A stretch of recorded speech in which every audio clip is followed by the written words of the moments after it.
Welcome to the Rinky Dink Bullshit Podcast with your host, Superfly, Johnny Lee, the podcast god. And tonight we got a great show for you because last night we had Tegan Rose, but tonight we had Pro Wrestling Alliance's Charles near Pierson in the house. And he is to my right. And to my left, we got the bearded one. We got the crazy one. We got Big Beard Dudley. What's up, podcast world? Now, Charles. Yes. Why don't you lay a little bit of history onto the good folks at home? Well, honestly, the PWA started in 2019, and we were under another name at the time. It was called Hot Tag Wrestling. We were going to do our first ever show in October of that year, an outdoor show. It was a bar show. Nice. It had not rained in Ohio in probably about 6 months at that time. I think we all know where this is going. So Yeah. that weekend was a torrential downpour. Of course it would. Yeah, as we found out on Wednesday. We had no choice but to cancel the show. I mean, a storm was rolling in. So, show got canceled. Everybody was down in the dumps. And then that day, and this bar was fairly secluded. It's like on the outside of town in Harrison, Ohio. Yeah. So there's only really one road that'll get you there. And then that morning, a milk truck wrecked on that road and shut it completely down. So, in hindsight, it was everything happens for a reason, I guess. That's true. Probably what I'm going with here. So then, after that, Hot Tag kind of got put on the back burner. And we got the wine festival from that the next year. So it had been August of 2020. Well, everybody knows what happened in 2020. So, reset again. We didn't get, after opening the company in 2019, we didn't get to run our first show until April of 2021. Yeah. Wow. Yeah, so things got off to, I guess you could call it a rocky start. Yeah. But in April of 2021, I was able to get our first show booked. It was in a town called Greenfield, Ohio. By that time, we had changed the name to Professional Wrestling Alliance. Good name. Thank you. And the reason, because my vision has always been there's a ton of independent companies out there. I would love to see an alliance amongst them, the way they could swap talent. Like, hey, you know, my ring rope just broke. Can I get one off of you? Yeah, here you go. I've always kind of wanted to work with the other companies in the area, and a lot of them have been really receptive. I mean, we've had a good turnout on that, and we've always kind of watched each other's backs. Now, everybody likes to get paid, self-included.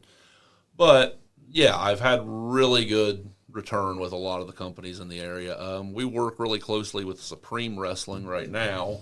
Good company. Great company, absolutely. We've worked in the past with APW out of Cincinnati. We've gotten some talent from the NWF. We worked with a company called Revolution Pro, which I'll get to here in a little bit. Yeah, so we've done a lot of good things with a lot of good companies, and I'd love to continue to work with other ones down the road. We've gotten some talent from Grindhouse. Heck Nice. Actually, that's where our head referee, Dustin James, that's where we found him at. He was on your podcast not too long ago. Good man. Great man. Yes, sir. Bailed me out of quite a few situations. He is Heck Iron Man some shows. Nice. That's And right. I know that's not fun. I couldn't do it. Yeah, because you'd be doing it all night by yourself. No one else being referee, just you. That's right. You take one bump, Yeah, you still got to get back out there and do it again. still got to do it again. So we did the show in April, and it was a great show. We drew a good crowd. Nice. Now you got to remember, this was the pandemic restrictions were just lifting, so people were very hungry for entertainment. Oh, So yeah. that did play to our advantage, but at the same time, the restrictions weren't 100% off yet. Yeah. So we still had to adhere to the so many people per feet guidelines, the sanitizer guidelines, and things like that. So it was a little hard. I mean, you could only fit so many people in there. Yeah. I think we were allowed to have, if I'm not mistaken, 125. Man. That's rough. Yeah, it wasn't easy. But we made it work. The show was really good. And an interesting thing about that show is every match on the card had never happened before. Ooh, nice. Nice. We did our first match was Savion and Scotty Amos. Hell yeah. They had never met before. We did Viva Los Amish versus War Inc. Nice. Big Mama versus Haley Shadows. Oh, love Big Mama. Everybody loves some Big Mama. Yeah, Big Mama's great.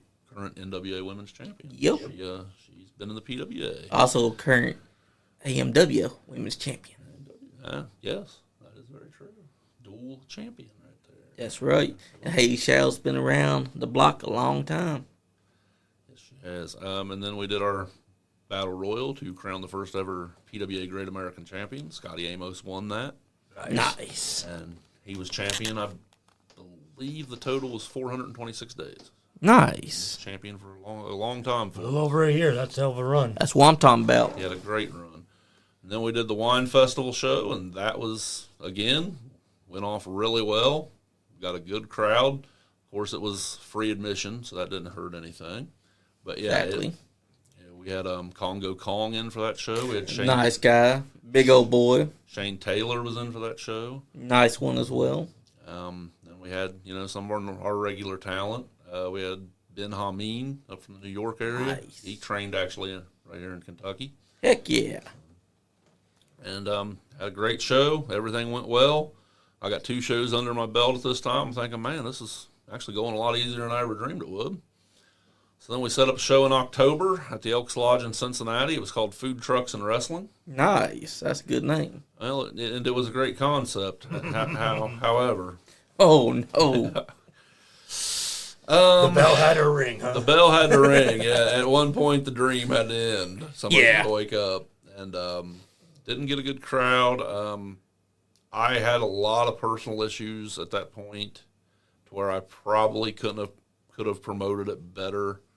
My partner promoted it, I guess, the best he could. I was out of town for a lot, dealing with personal issues, and basically he booked one food truck for a show called Food Trucks and Wrestling, and then that guy left in the middle of the second match. Oh, no. No. So it was a little rough, but learning curve. That's right. Yes. You gotta learn the hard lessons. You got to take the hits with the misses. There's a man I'm sure a lot of people are familiar with named Paul Brown. Yes. He said you can learn a paragraph from a victory, but you can learn a whole novel from a defeat. That's right. That's right. So that was a defeat, but we learned and we moved on. And after that show, we ran a couple more here and there. We had some mixed reactions. We ran at the Bluebell Bar. We ran a show at Dip Stiggy's. We, of course, kept the Wine Festival. We ran the Wine Festival 4 years running. Nice. And then we merged with a company called Revolution Pro Wrestling at the time. Nice. The owner of that company was a man by the name of Caleb Copper. Hell yeah. He was running shows, we were running shows, and we were helping each other out, talent exchanges and whatnot. And the idea was brought that, this is costing a lot of money to run 2. Why don't we just merge it and make 1? We use a lot of your talent, you use a lot of our talent. Why not at that point? So we merged the companies. We all got together. We created a board of directors. And, and it worked. I mean, it worked well. But then you've also got to realize there's a lot of other people to work with. Prior to this, it had pretty much just been me and the one other guy. Yeah.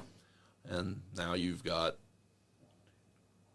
5 people. Yeah, now you got 5 people. So now, many hands make lighter work. So that was kind of nice. But at the same time, there's a lot more mouths to feed, so to speak. Yeah. Things went on from there. Eventually, my initial partner departed. He went on to bigger and better things. He's not with the company anymore. To my knowledge, he actually walked away from wrestling completely. Yeah.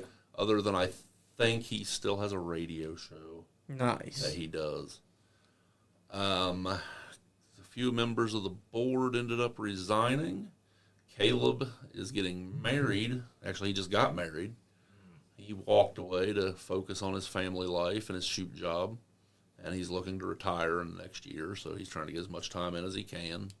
So he kind of had to step back from the wrestling. Yeah. Understandable. I've had a few partners here and there after that. But I've always been the only one here from day one. Yeah. Currently, I work with a man named Ryan Muniak, and he owns the Carrollton Training and Recreation Center, which is where the PWA runs. That's our home base. Nice. And we've been there for about 4 shows now. We're building a really good crowd. Carrollton's a great town. I urge everybody who's listening to come check us out and give us a chance. Yeah, y'all definitely should. So that's the history in a nutshell. If anybody wants me to elaborate on anything, I'm always happy to do that. I'm an open book. That's a good history to have.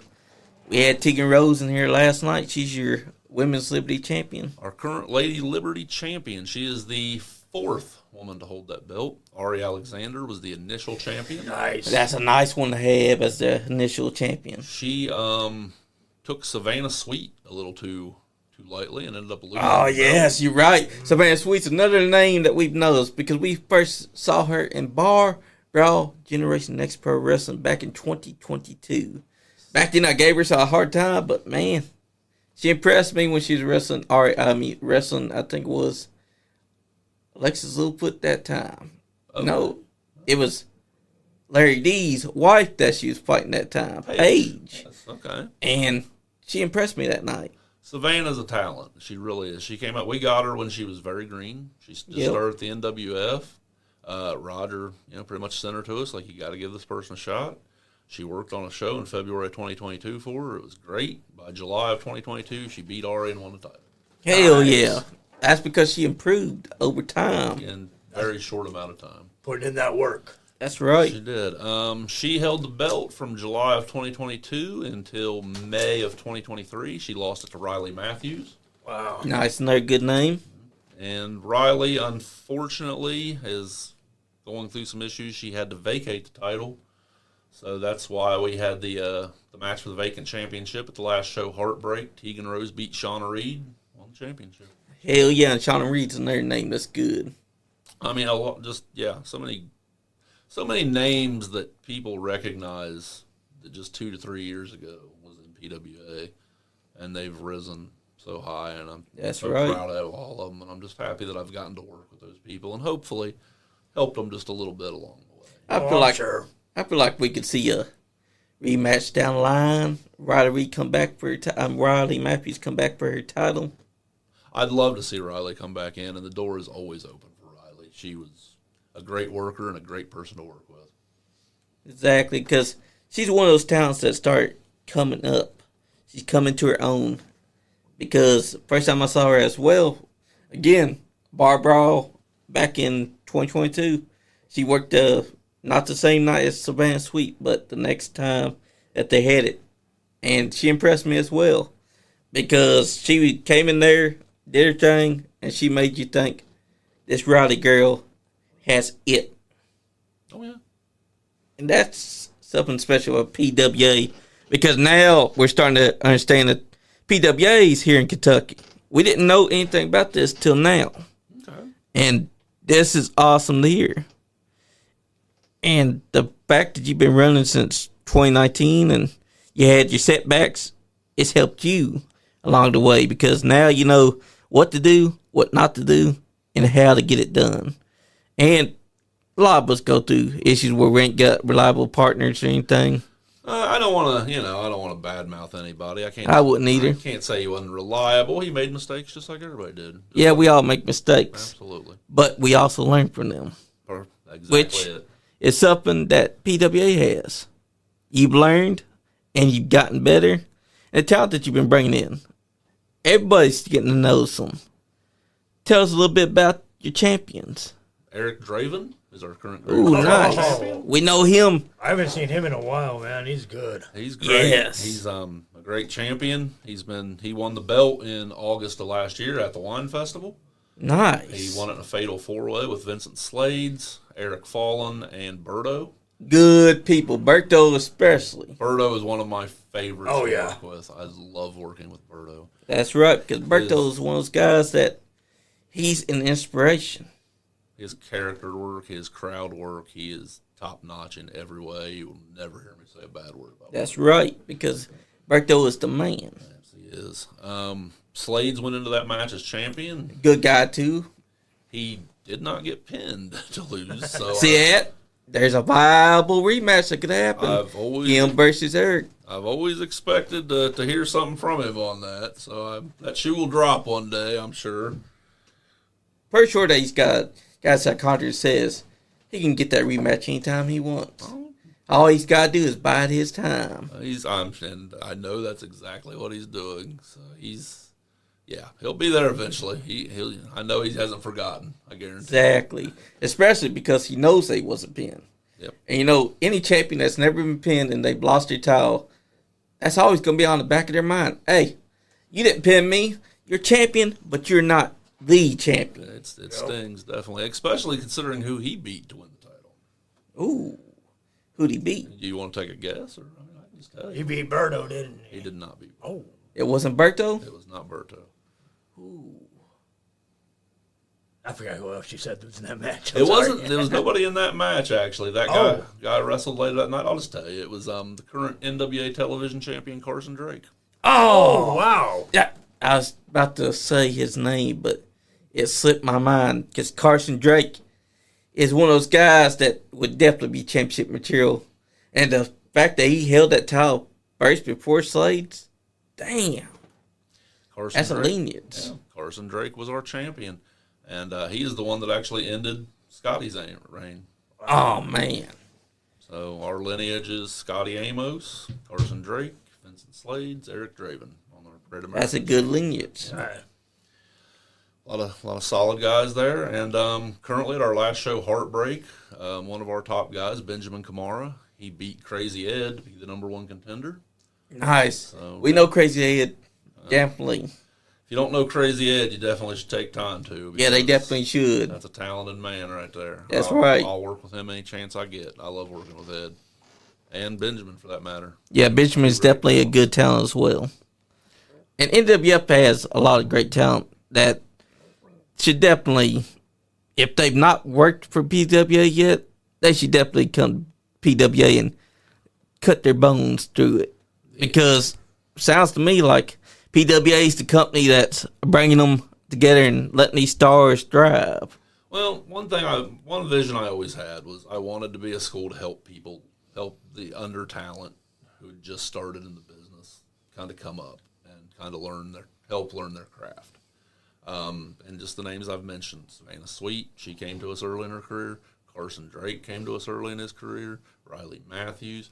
Currently, we've got a kid named Max Steele who came to us from the NWF really early. Axel Thorne came to us in the NWF really early. And I want to keep doing that. That's my goal. So the more younger generational talent we can get, then the happier I am. I love helping these young guys learn. And that's a good goal to have because it's helping wrestling thrive.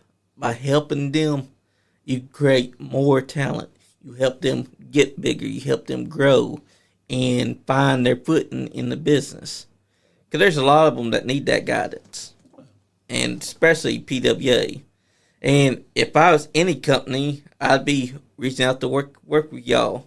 Let y'all have our talent and show the guys that we have that might be green what they can do and how to get better. Absolutely. Just any company, message me. I'll work with the younger guys. I love doing it. And girls, get them in here. We'll get them some experience. Eventually they're going to have to spread their wings and work for their home promotion. That's true. I like to provide that environment to where we can do things like that. Exactly. I love to work with people. So. And I think that's a good thing, too, because that's what wrestling needs. Companies that are willing to help the talents find their footing. And eventually they're going to spread their wings and go out there and prove why they are a star. Because there already is a bunch of stars, like Marty Clay. Zodiac, who's been on the independents for 20 years, has definitely a star. And he wears that mask. He's going to be having a mask versus mask match soon at AMW Weekend of Champions. Man, have you had Mystery come to your doors yet? No. Oh, man. Maybe you should try to get him before he might get his mask removed by Zodiac. Because this man is a big 7-foot tall giant. Oh, wow. Monster of a man. Yes. Yeah. Definitely look into it. Our next show is April 4th. Oh, nice. We're definitely going to have to keep that in note. Because we will try to come out there. Please do. April 4th, Carrollton Training and Recreation Center. Nice. After that, we've got June 19th. That's a Thursday at the Trimble County Fair. Nice. That also gives people time to have inside the calendar because it gives them time to prep, be ready for the event too. Because that also gives y'all time to prep and get everything ready, which is smart. And it also helps out wrestling as a whole because you got plenty of great talent that's going to be working that April show. April 4th show, absolutely. You can expect to see some of our regulars like Benjamin Kamara. Crazy Ed is scheduled to be there. A lot of the regular talent I just talked about, Max Steele, Axel Thorne. But I saved this specifically for the podcast. Exclusive. I'm going to drop the first match that is booked for that show right here. What's that? It is our first ever PWA Cruiserweight Showcase. Ooh. Nick Ultima and TJ Fury. Oh, Okay, now that's a good one to have. Because Nick Ultima, we just recently saw him at EWA, and that man's killing it. Yes, he is. I'm excited. We've never had either one of them in before. It's going to be their first match. Oh, with you're PWA. going to love it. Because TJ Fury is also a good one. So I expect the barn burner to happen in that match. They're going to tear the house down. I'm excited to see it. I can't Especially wait. because Nick Ultima, this man, since I saw him at Grindhouse Pro Wrestling, this man's been climbing.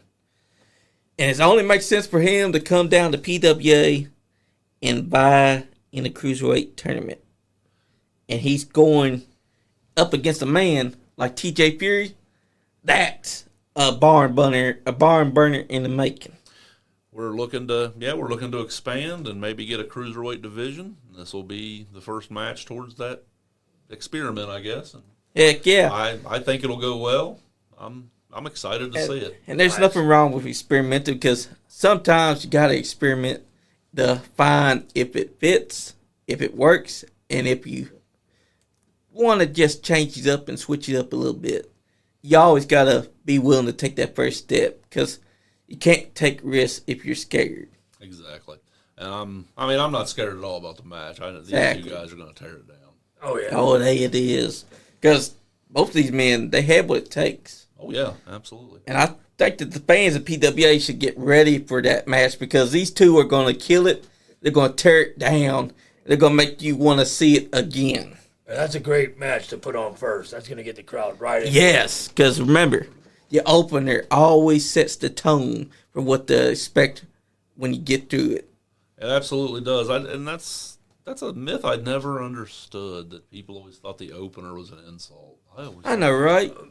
I always thought the opener was, like you just said, sets the tone. It does. It does. If you put people to sleep with your first match, you're not going to get anything out of it. Exactly. The opening match is always the one that sets the tone and lights the fire in the ass of the others because now they're like, now we got to go out there and tear the house down because those guys just did something that one-ups us. So now we got to one-up them. Yeah. Anybody who complains goes on first. They're not thinking about the crowd and how the crowd looks at it. Exactly. They got their head up their ass. They think they're hot shit, and they think they're too good to go on first. Yeah. Which I would say, like, maybe the third match is the one you don't want to go on. Maybe, maybe. Yeah, because think about it.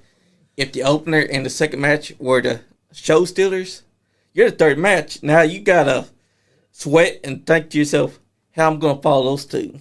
Just got to keep up on that ante. Exactly. Well, I'm just getting up there in age, and that's about the time I need to, take my bathroom break. And Oh, you made it this long? yeah. But that's the beauty of professional wrestling is that the opening contest sets the tone for what you're going to expect the whole show. And if there's any wrestler out there who doesn't know what we're talking about, as a fan, however long the drive was to the venue, you've been all week, all month looking for the tour for the show. You drive out there, however long it takes, wait in line, get your tickets, get your seat. You're ready for some action. That's right. And that first match, you're just ready for it. And if it's just a snooze fest, Oh, what the hell? You just took all my wind out of me. Just took the sails right out of you. exactly. But if you're on fire, the entire opening contest, the fans are going to be on fire for the rest of the night because now they're expecting balls to walls, high octane, and a fire show. But if you're snoozing, then the fans will be like, I came to see this. What am I doing here? Yeah. And also that they'll be thinking to themselves, I wasted my money to drive down here, watch this just to see these two stink up everything. But if you're on fire, the fans gonna be wanting to see what that show's got to go, especially the main event. If you lose them, it's twice as hard to get them back. Yes, especially. And that is no joke. That's why I always say the opening match is the most important, because a lot of people will say that it's bad because it's opening match. But here's the thing. If it was a fire opener, the fans are going to be on fire all night. Right. They're not going to be quiet. They're not going to be sitting on their hands, on their phones. They're going to be watching to see if any other match can top what they just saw. And that's good. Yeah, our opening match for Heartbreak was a really good one. It was a tag team match between Max Steel and Axel Thorne against Hillbilly Billy Billy and Cousin Junior. Heck yeah. Great match. Crowd loved it, and it set the tone for the whole night. Unfortunately, the Cousin Junior turned on Hillbilly. So, Oh, man. So, yeah, Heartbreak was truly heartbreaking in that regard. Yeah, That's well, true. But maybe he should have saw it coming. Because, man. The seeds are always there if you look hard enough. Yep. yeah. Like how John Cena was planting seeds that we didn't see coming. Like when he was at the Royal Rumble press conference and he did something that he's never done before. He inserted himself into the next chamber match without earning it. Something that he'd never done before. But we were so engrossed because we thought, yeah, John Cena's a legend. He can do something like this because it's his last year of wrestling. Why not? But then after Jay eliminated him, he gets to the ring and he's got this face of a heel. But then he switches up to back to Nice Guy John. If we had just been paying attention that night, we would have known right then something ain't adding up. Well, hindsight being 2020, how do you just get to insert yourself in the elimination chamber unless you got a friend on the board? Yeah, Exactly. But that's the beauty of a villain, right? It's all about the build. Yep. Wrestling is the greatest show you can possibly go to. Exactly. It has something for everybody. I like to call it the male soap opera because the ladies have their soap operas, but the men's soap opera involves fighting, it involves betrayal, it involves love, heartache, anger, passion, all the things that make a great story. A great wrestling show should have something for everybody. Exactly. Yes, sir. You got your high flying match, you've got your ladies, you've got your powerhouse matches, That's right. you got your technical wrestling. PWA focuses a lot more on the, I guess, old school Oh, I love it. Nice. part of wrestling. We don't really do hardcore. You don't need that anymore. It had Yeah, you its don't time need and that. place. It had its time and place, and we moved on. We don't.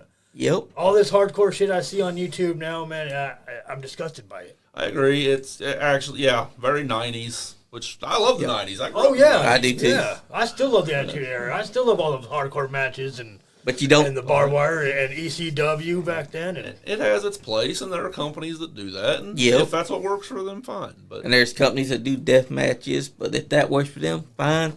But we believe in a very old school mentality. We old school is better. wrestling for people that like wrestling. Exactly. that's a show I can take my son to. Yes. Yes. We And are also- probably the most family friendly entertainment you'll find. That's what I'm talking Yeah, about. yeah. Does it also feature comedy? Because also there is a place for comedy wrestling. A lot of people don't agree, but the fact is, comedy wrestling is one of the best ones to have. I love comedy wrestling. Exactly. I mean, think about it. R-Truth. The reason why he stayed so popular is because he knows how to be perfect at timing. His comedy is impeccable. Great. And he doesn't age. Exactly. I feel like he's a vampire I've- because he still looks like he did in TNA. He looks younger than he is. Yeah, right. Yeah. Now, I've always equated a good wrestling show to a good circus show. Yep. You don't go to the circus just to see the strongman lift weights for 2 hours. Right. Exactly. You don't go just to see the tightrope walkers and the trapeze acts.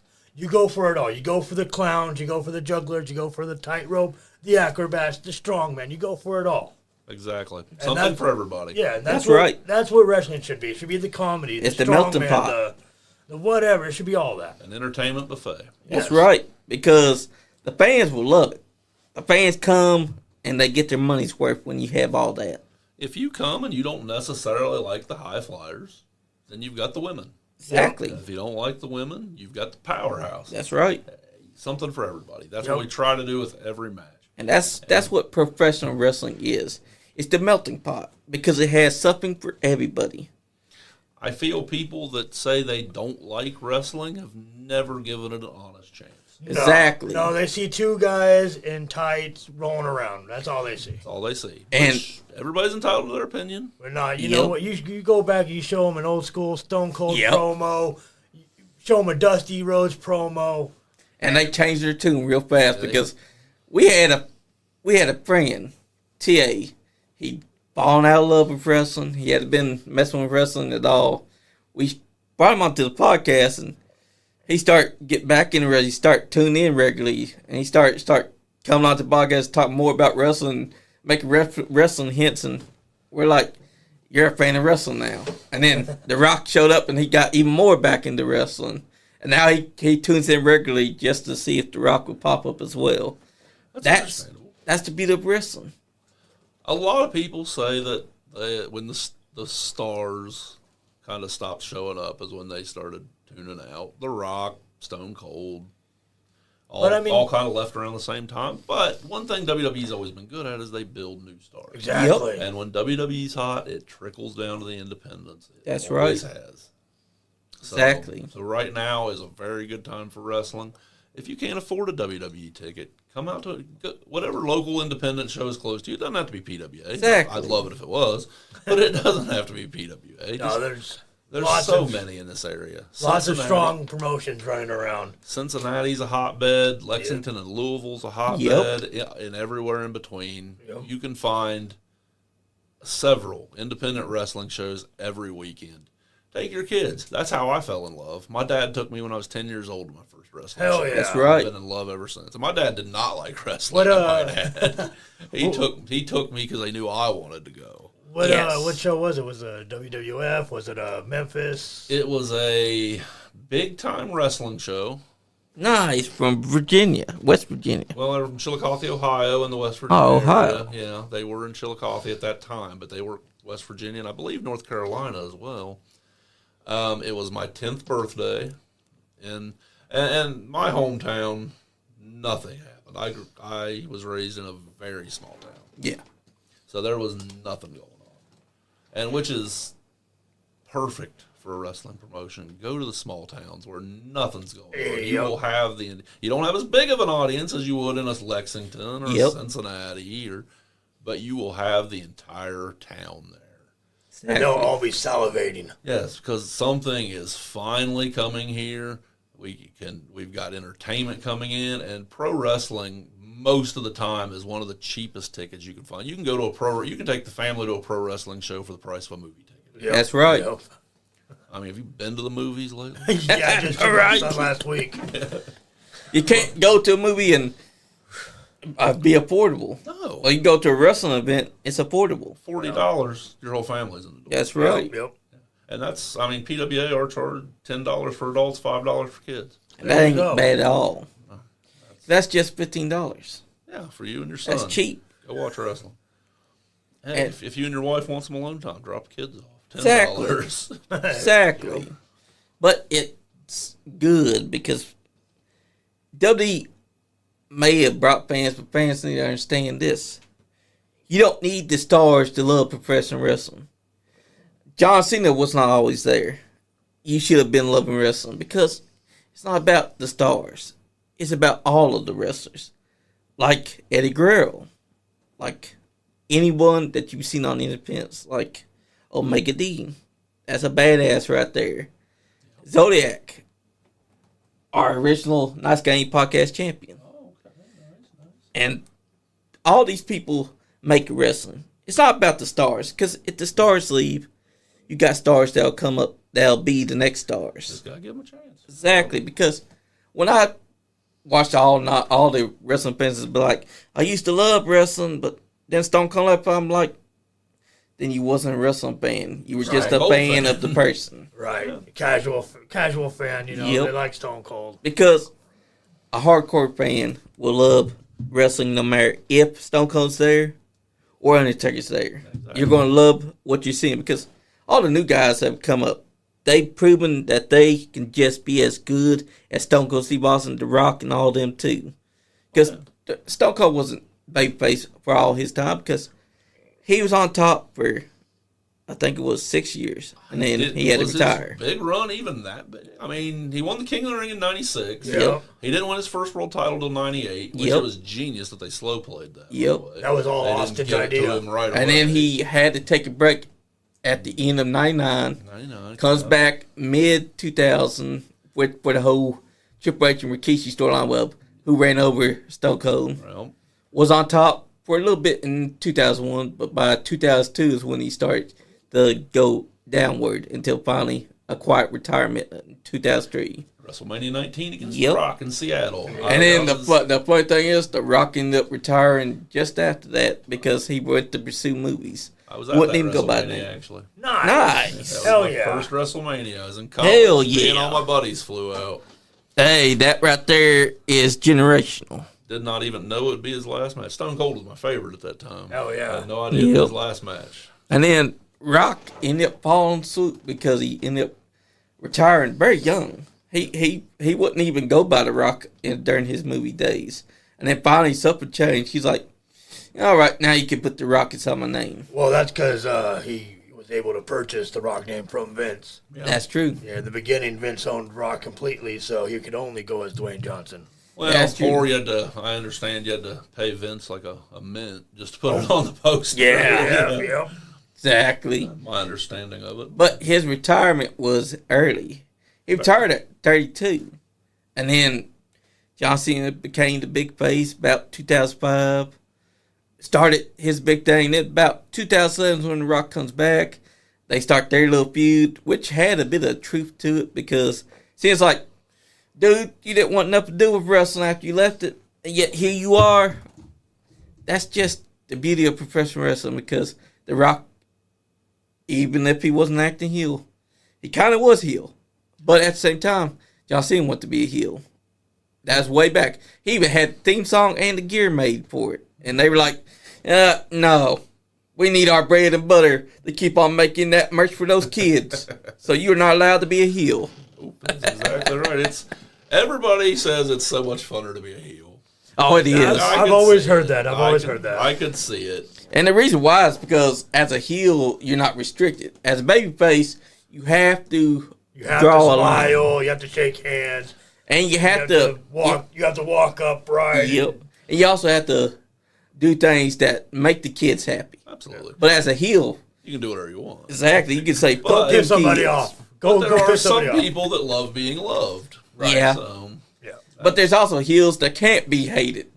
That as soon as they turn heel, the fans still love them. yeah, it's eventually they'll grow to love it if it's good enough. Yeah. they'll grow to love it. But if you're good at being a heel to a point that you can make those fans stop loving you, then you've done something right. Kurt Angle was a great heel. Yes. Because Kurt Angle understood. Never forget that he could cut promos that were funny as hell. And also the I make your ankle hurt. Oh, Version of sexy HK Kurt. sing. Yeah. Marty Jannetty still can't walk. Yeah, that's right. That was a great heel because he understood that he needed to be an asshole. Kurt Angle was really a total package wrestler. I mean, he Yep. can wrestle, obviously. He's an Yep. Olympic gold medalist. And he had the personality. He did. He understood what to do in every moment. He Yep. needed to be intense. He was intense. He needed to be funny. He was funny. I mean, the saying is understood the assignment nowadays. That's Yep. I hear a lot of the kids talking. Kurt Angle Exactly. understood the assignment. Right. He was great. Is there anyone that has worked for you that you say understood the assignment? Several, yeah. Good. I Give talked them earlier their about Carson flowers. Drake. Nice. And look at what he's doing now. NWA, television champion. Sure is. TV every week. He's great. Tegan Rose, who you had in here last Yep. night, that girl's going to be a star. If she That's sticks right. with it, sky's the limit. She can do anything. And their story is inspirational. Birdo. I mean, Man. Nice. I remember when he was the executioner. executioner. Yeah. And now he's even bigger than that. He's transcended that.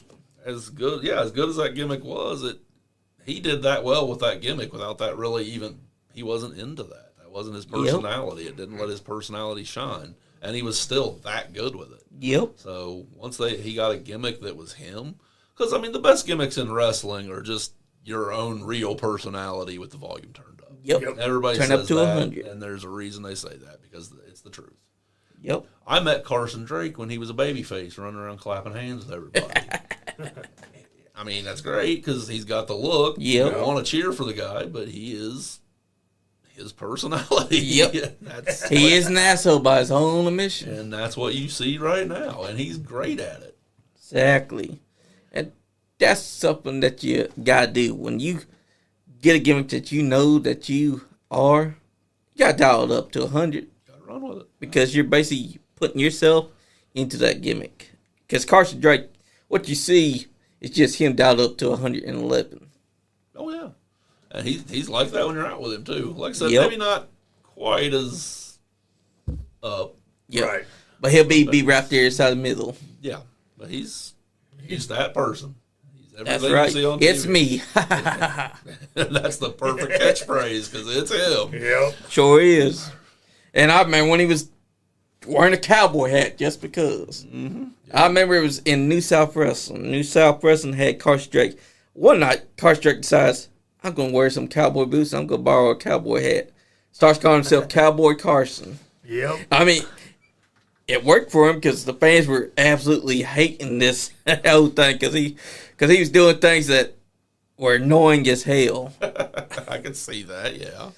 And in that phase of his career, he's like, I'm not Cowboy Carson no more. Ditches the boots and everything. I guess because the fans start liking Cowboy Carson. Like I said, eventually, if you're good at what you do, even if it's meant to be hated, people are going to acclimate to it. That's right. That's how it works. Is he still walking around with that megaphone? Oh, yeah. Oh, man. It got broken one night in New South. Yeah. And we all thought for sure it was done with. Oh, with he was never going to have that again. The next time that they had a show, Order another one. he comes out with an even bigger megaphone. There you go. That's like this man right here, Zodiac. This man has adapted many, many decades. He's worn different masks. This one right now that he's wearing, his current design, he wears different variations of it. This man is one of those guys that gets it. He can be a heel or he can be a babyface or a tweener. But as a heel, he really makes you want to hate him. He used to scare Nice Guy Andy's son because Zodiac has always come out with fire inside his hand, right? Mm-hmm. Well, Leon Lexington, Andy's son, every time he see that, he start bawling his eyes out, scared to death of the man with fire. And that's when you know you've done something right. That's when it works, absolutely. Exactly, because that's professional wrestling. And the independent wrestling scene has a lot of great talent, and with a lot of great characters as well. Referees, great promoters. When they're all thriving together, everyone's thriving.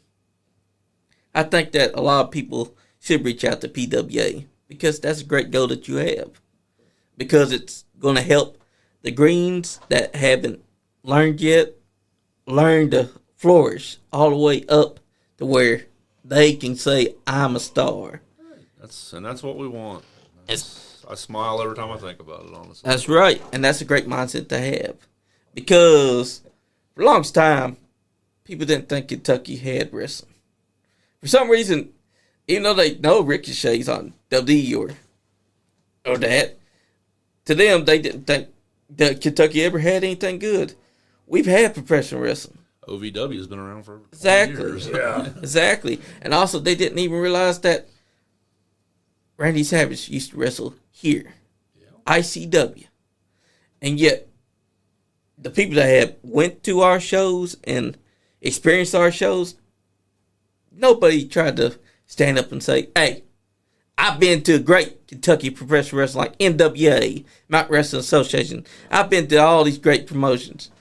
But now, if you were to ask someone now that's been going to these companies, they could tell you, I watched Zodiac. I've watched Marty Clay. I've watched Omega. I've watched Tegan Rose.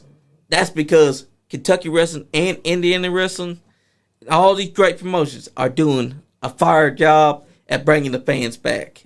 All the kids love it. Just think, his son here, Killian, he loves professional wrestling. He'll come right up to him, he'll be flipping them off. Right to the heel's face. Carson Drake, one night at New South, might have been one of his first matches there. He gave my son the bird, and my son turned around and said, "Dad, can I do it back?" And I went, "You fucking better." And ever since then, man, my boy lets that bird fly. What's up, DJ Easy? See, he's tuned in. That's going another on? great one from Grindhouse Pro Wrestling. Awesome. He's a regular viewer. Tunes in almost every week when we're on. But that's the beauty of independent professional wrestling. Whereas WWE and AEW, you can't really interact with the wrestlers. On the independent scene, you can interact with the heel and babyface both alike. You can even walk up to their merch table with the heels being an asshole and give them the bird, and he'll give you a bird back. Then buy a picture. Yep. Exactly. Because Here, asshole, sign this. that's right. There you go. So he can sign it as asshole instead of his name. It'll Yep. still be a sign. Yep. But It'd be a one of a kind. that's why professional wrestling now is on fire. Because for the longest time, it felt like we're at a stalemate. Like we were never going to reach new heights. And then 2022 happened. And it's felt like every day something new has been coming out. Something prosperous. Vince some had to go new away. wrestlers. That's right. I- Once he was gone. As much as I hate to say it, because Vince had a lot of great ideas. No, he did. But Wrestling would not be what it is without Vince. That's But- true. Wrestling might not even exist if it wasn't for Vince today. You're right. But there's a time At and the a end, place. at the That's end, right. At the end, he had no more good ideas. Yep. Everything was getting stale. He had to go. I'm sorry. And he didn't come up with WrestleMania's name. Nope. It was Howard Finkel. That's true. Absolutely. And yet this man may have helped wrestling to what it is today. But if he had stayed, it would never have gotten to where it is now. Vince needed Pat. He needed Slaughter. He needed Briscoe. He needed all those guys around him.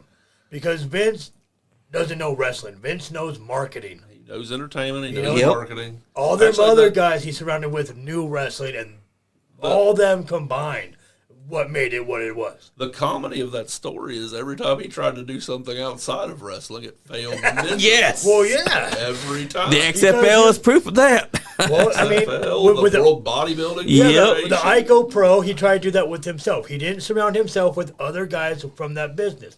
The bodybuilding, he didn't align with other bodybuilding promoters or anything. He tried to do that solo. He tried to promote boxing. It fell Yep. on its face. Evil Knievel fell on its face. Yep. Yeah. Yep. Wrestling was the only thing he could ever do. Yep. But he did it better than anybody else. He did. And you're right, because he surrounded himself with people. That's having a good team is just as important as almost anything. And that's Tony Exactly. Khan's downfall. Is he won't Yep. give himself a team. No, yeah, AEW is a little rough to watch. Yep. Sometimes. I Whereas- hate to talk bad about anybody. Oh, we I don't talk either. about him all the Yeah, time. we try not to, but It's almost a broken record. we around we here. basically started loving them. Our whole show on Wednesdays was we would go live while watching AEW. For the first couple of years, it was so great, so awesome. But here's the problem: Cody Rhodes left, and then the issues started to happen. Just kept on, and they're still going today. You never realize how much one person does till they're not there anymore. Yep. But here's the difference between him and Triple H. Triple H has a great team around him. Guys like Abyss, who used to wrestle here in Kentucky. Guys like Bobby Roode. And so many more that he surrounds himself with that are understanding. Like even Pat McAfee, people give him shit. But the man has Triple H's trust to the point where Triple H was letting him put together that speech from last year, WrestleMania. Like, that's a lot of trust for one person to be getting. I love Pat McAfee. Pat McAfee's Oh, great. man. Me too. He's one. Him and Logan Paul both. Logan Paul knows what it's like to be a good heel. You don't have to like him. No. That's right. Most people don't. I don't like either Paul brothers, but I respect the shit out of Logan for getting in that ring, lacing up his boots, and doing what he's been doing. He knows Yep. what he's doing, absolutely. At Elimination Chamber, when he heard that they were all booing the American national anthem, first thing he did was go find an American flag to come That's out with. smart. Yep. That is great Genius. heel work. Genius. As soon as he heard that, he didn't stop to think. He was like, let me go Got it. get this American Gotta be a flag. flag around here somewhere. I need it. And when he's inside the pod, he's drawing on the glass backwards. It comes out to translate by how we would read it forward. So he's pretty much taught himself how to do that. He's a smart man, absolutely. Well, Johnny, he only wrote an O and a V and another O. I don't think you can write that backwards. OBO. Now the year before, he was making fun I'll of give Kevin him the year Owens. before. Yeah, the year that's before, I'll right. give him- He's making a fat man. Called him an angry donut or something like Yeah. that. That one was great. But that just shows professional wrestling. Because now it's got even guys like Travis Scott, a rapper, wanting to be a wrestler. He got his first taste, and already to him, he wants to do it. He said himself that this is better than performing on the stage in front of people. There's Because- definitely a rush. I mean, Because think about it. When you're inside that ring, you got millions of eyes on you, not just the crowd. If there's a camera there, you got the millions of fans that's at home watching as well. Shit, damn near 1 billion now. It's on Netflix. not, Yeah. very the many, world. not very many concerts are broadcast live. So That's that right. was definitely an added crowd. And the fact that celebrities like him want to be a wrestler now, I can give him my respect because he's shown respect to wrestling. Because there's other celebrities that wouldn't be showing it that kind of respect. You think about it. It seems they tend to come around when it's hot, which Yep. I respect. I get it. From a PR move, it makes sense. You don't want to be Yep. doing it when there's not as much eyes on it as possible. But at the same time, So it's a business move, but at the same time, yes, we'll see. Definitely see where it goes. Well, Bad Bunny was doing it, and it wasn't Yeah. crazy hot at that time. I mean, it was building steam. he It was did a getting great back up. thing. He was a good worker. I mean, I want to see him versus Travis Scott now. there you go. Because think about it. You've already got one rapper that's did a Canadian Destroyer. Why not have him versus Travis Scott? Because that There's- would be a good one if they get trained by Damian Priest. Because the only thing that Travis Scott can do is just slap you in the ear. Yes. Well, only if Snoop Dogg's a special referee. There you go. Yeah, but Snoop Dogg would be wanting to do a frog splash on him. Well, Snoop Dogg called it in the ring at WrestleMania 39. Yeah, he did. Better than Hey, some you're right. workers I've seen. Hell yeah. You're right, because freaking Shane McMahon did a basic leapfrog and somehow tore his cross. Worst possible moment. I felt so bad. But you remember Vince did that, the one you're just rolling. Yep, I remember. But he tore both quads. As soon as he slides inside ring, first thing he did is just sit there like, I'm just going to restart the match. Just let's have it. The Royal Rumble, yeah. Yep. But that's one thing about wrestling. You never know if you're going to get hurt because it's not ballet. No, not at all. It's the most physically taxing sport there is. Just look at what happened to Blue Panther last week. Yeah. He blew out his knee walking to the ring. Yeah, that can happen. Wow. But that's the thing about wrestling. A lot of people try to joke about it, but it's the most physically taxing thing that you could experience because everything hurts. Oh, yeah. It don't matter if you're getting punched, kicked, being dropped onto your head, getting thrown onto the mat, getting thrown outside the ring, getting laid into the apron, getting laid into the post, getting laid into the guardrail, or even having a fan slap you. You're still getting hurt. Man, I've seen people get bruises just running ropes. Oh. Yes. Well, if you don't hit them right, you absolutely will. That's right. And back then, a lot of people would get hurt from running ropes because back then, that was how they found if you wanted it. Yep. If you could run those ropes with that pain still inside your back and you still showed that you wanted it, the sky's the limit. But if you were one of those guys that runs that rope and then after about 2 or 3 runs into it and you just stop and you're crying and you're holding your back and saying that you're hurting and it's pain, that they'd be like, you do know that you're going to be doing this for about 365 days, give or take? Yeah. That's how they used to weed out. Oh, and don't forget, Hulk Hogan. When he first started, his trainer wanted to see if he really wanted it. So he snapped his ankle. Yep. And then Hogan came back and he's like, hey, man, I want to be trained by you. Never been a huge fan of the trial by fire method, but it can weed some people out. It can. The truth. Because there are some that, instead of wanting it, they just want to coast by. There are people that just want it for the glory. And before, I mean, you better be ready to bleed for wrestling. Yep. It'll bleed you. It's not overnight. That's right, because you got to be willing to give your all to it. Because you got to make sacrifices. You got to show that you love it. Oh, yeah. Passion.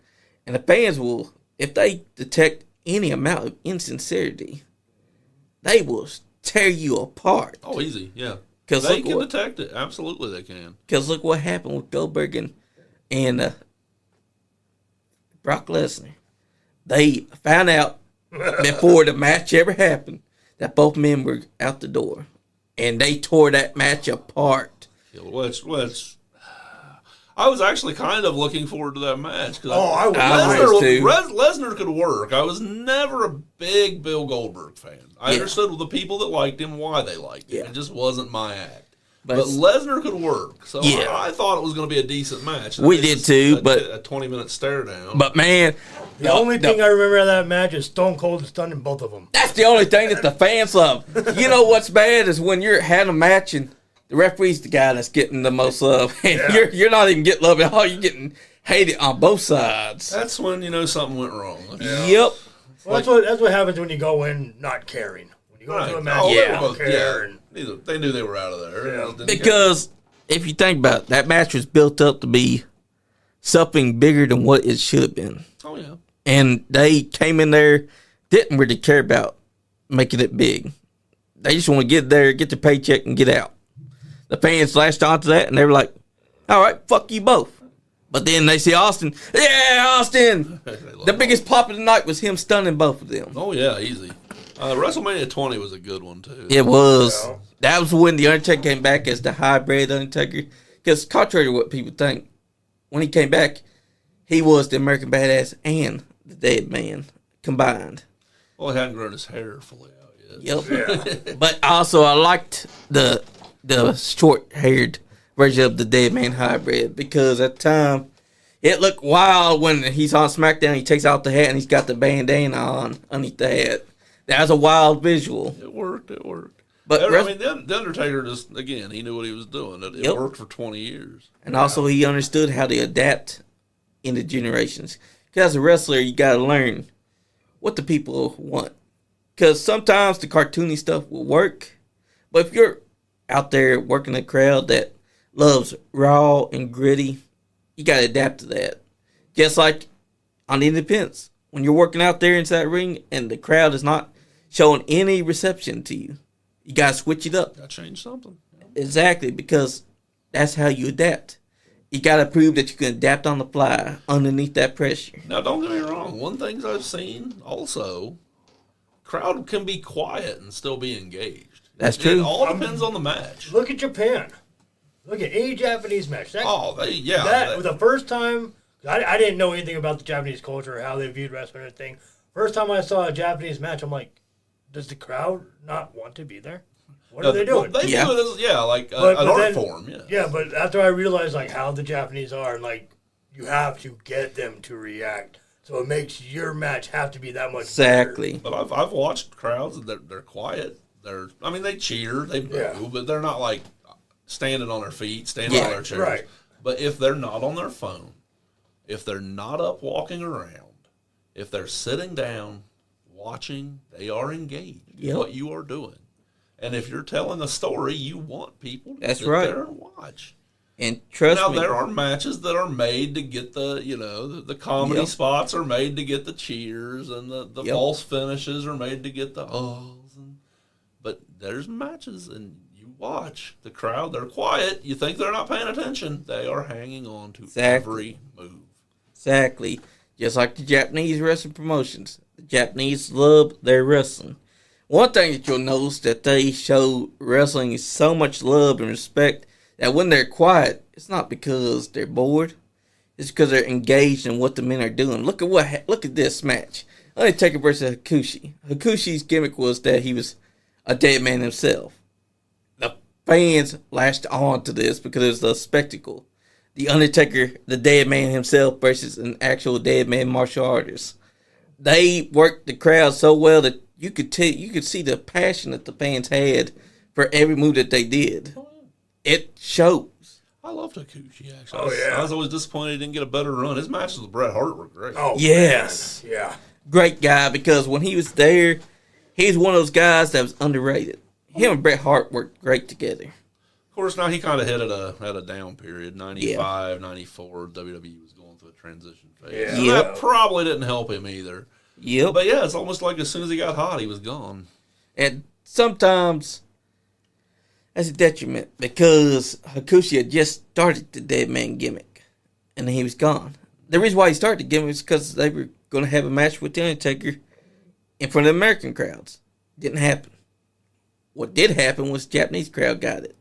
And it proved to be something that would have been special. Oh, fire. Because Undertaker was whipping out moves that he was doing in America. Have you ever seen, I believe it was April of 93, Hulk Hogan and the Great Muta? Yes.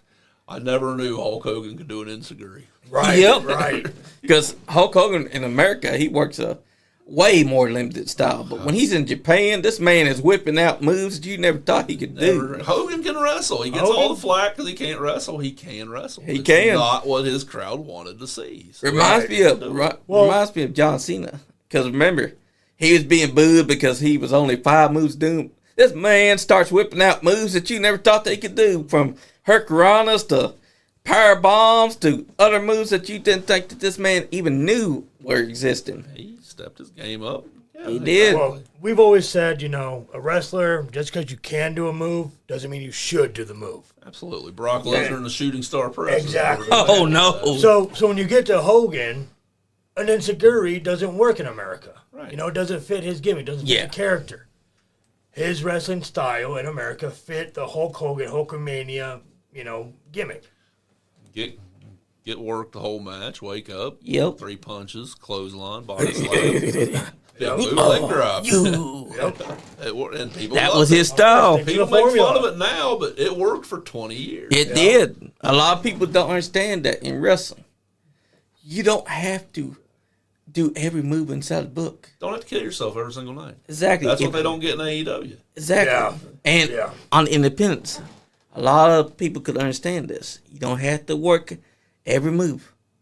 All you gotta do to get the fans invested is make sure that they believe in your character. And also, you don't have to do 24 moves of the match. Just use a few. And I guarantee the fans are going to latch on to that match like it's the greatest match since sliced bread. Because look at Hogan. 5 moves. That's all he needed. Because he had the Hulk up. And then he had the leg drop, the atomic drop. He had the power slam. And then, Clothesline. yep. And then he also had this. He had it ripping his shirt open and Ripping the shirt. And- That was it. pretty much the crowd loved that. Oh, yeah. And think about this. 1998, WCW. People thought that Hogan's whole 5 moves doom doesn't work in that style. Well, I'm here to tell you. When he became red and yellow Hulk Hogan again, the fans loved it. Lost it. They ate that up. That's just further proof that in wrestling, you don't always need to have a lot of moves. All you gotta do is have a good character, know how to invest in yourself, and know what's gonna get that crowd off their feet, or show them the respect that you have for your craft. Oh, yeah. Well, wrestling is, if you love wrestling, you can find a spot in it. That's Yep. something that's great about wrestling. Exactly. Like if I woke up tomorrow and decided I want to be a football player, guess what? It's never going to happen. Yeah, Right. Yep, that's true. But if you want to get into wrestling, you can. Now you got to work at it. Yep. You can't just wake up and hey, I'm going to be a wrestler and tomorrow night be in the main event. You gotta learn. You got to learn. You got to work. But if you're willing to put that dedication in and it's something you truly want, you can do it. Exactly. Now you've got to find your place. You can't go out like having a road warrior gimmick Yeah. when you look like Steve Urkel. You can. You got to have a Steve Urkel You gotta gimmick. at least put in the effort to make yourself look like a star. Exactly. Because if you don't, if you don't have the look for something, you've got the look for something else. It may not necessarily be what you want to do, per se. Everybody wants to be a big, badass, tough guy. But not everybody looks like one. That's right. Find your look. Find what gimmick works for your look and your personality. Work at it. Put in the effort. And I guarantee you may not get to the main event at WrestleMania, but you will get somewhere. And if that's what you want to do, then put in that effort. Put in that time. Find a good trainer. There's plenty around. We have a training school in Carrollton. There's the Carrollton Training and Recreation Center on Wednesday nights. Ryan's a great trainer. Draven's a great trainer. We have referee training, wrestling training, promo training. Look into it, please. There's others. If it's too far for you to go, there's several in the Lexington area, several in the Cincinnati area, everywhere in between. You can do something in this business, and who knows? Several great wrestlers came from this area. That's Abyss right. came from this area. Rhino came from around this area. I mean, there's all kinds of people. That's right. And it might be you next. OVW turned out a master class of people. John Cena was an OVW. Randy Orton was an OVW. Batista was an OVW. Brock Lesnar, Shelton Benjamin. Carlito made his way through there. I mean, all kinds of people. It can be done. That's right. But, I mean, it's hard work. It is. It's a lot of hard work, and it's a lot of, traveling for very little, if any, pay. Yep. And you might get a hot dog. Or in a head shake. Or if you're Sean, you might get a hot dog emoji. That's right. Hot dog emoji. But it's out there. That's all I'm trying to. Anybody that's listening that's thought about it but hasn't pulled the trigger, do the legwork, pull the trigger if it's something you truly want to do. And if it doesn't work out for you, you tried. Exactly. On to the next thing. And there's always a place for you. Because if you don't become a wrestler, you can become a referee. If you can't be a referee, you could become a cameraman. Because you can learn how to use the camera. I wanted to be a wrestler back in the early 90s. Oh, yeah. Heck yeah. I hurt my knees. That led to me hurting my back. It didn't work out. I'm still That's around. True. Yep. Exactly. And me and Andy, we did have a match back in June 5th of last year. Oh, okay. For England. He booked it. We didn't ask to be in there or anything. He booked it because we were down in Tennessee. And I got to tell you, running the ropes is hard work because a lot of people think that a footballer can go in there. No, because it's different. When I was running those ropes, I was gassed because you can be a good stamina, but you're still going to be gassed unless you do what you need to do to get that stamina up for that ring work. When I beat Andy, we did something right.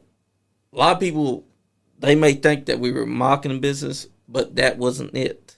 Because we didn't say that we were wrestlers. We were podcasters. And it was booked as a podcaster versus podcaster thing, like a gimmick match. Right. So that made me gain more respect for wrestling because wrestlers have to go out there inside that ring and they have to run those ropes. And that's not an easy thing to do. Because a lot of people think that's easy. It's not. No, not at all. That's one of the first things. And back to great training. That's one of the first things you should be trained to do, run the ropes, because you're going to do it all the time. Yep. Exactly, because that's a lot of leg work. And if you don't do it right, you will mess your back up. Yes. I always got to remember also to hook that top rope. Because if you don't, anything bad could happen. Because you could run that rope and the rope snaps your neck. Or you forget to hook that rope and then you fly over the top rope and hit that apron hard. My size, if I hit it wrong, it would hit the middle rope would always hit me right in the kidney. Ooh. Oh, that's the worst. And so I had to adapt to, I would come in at the side. Yep. Or like how John Cena would do it. Because this man would throw himself into ropes and he'd have that one leg out. It was like he was just trying to avoid just running the ropes and having both legs against the rope. Oh, yeah. I mean, you got to find something that works for you. But, yeah, exactly. That's the first thing you've got to learn how to do. Because that's the most important thing. Because when you're out there inside that ring, the first thing you're going to want to do is Irish whip your opponent to the ropes. Or you're going to be backing yourself up against the ropes and running at your opponent. You don't want to be that guy that forgot to learn how to do that. Because as soon as you come off those ropes, your opponent's going to kick your ass because he's going to hit you with a big boot or he's going to hit you with a clothesline. Absolutely. It's like basketball, before you ever learn to shoot, you got to learn to dribble. Oh, That's yeah, right. Exactly.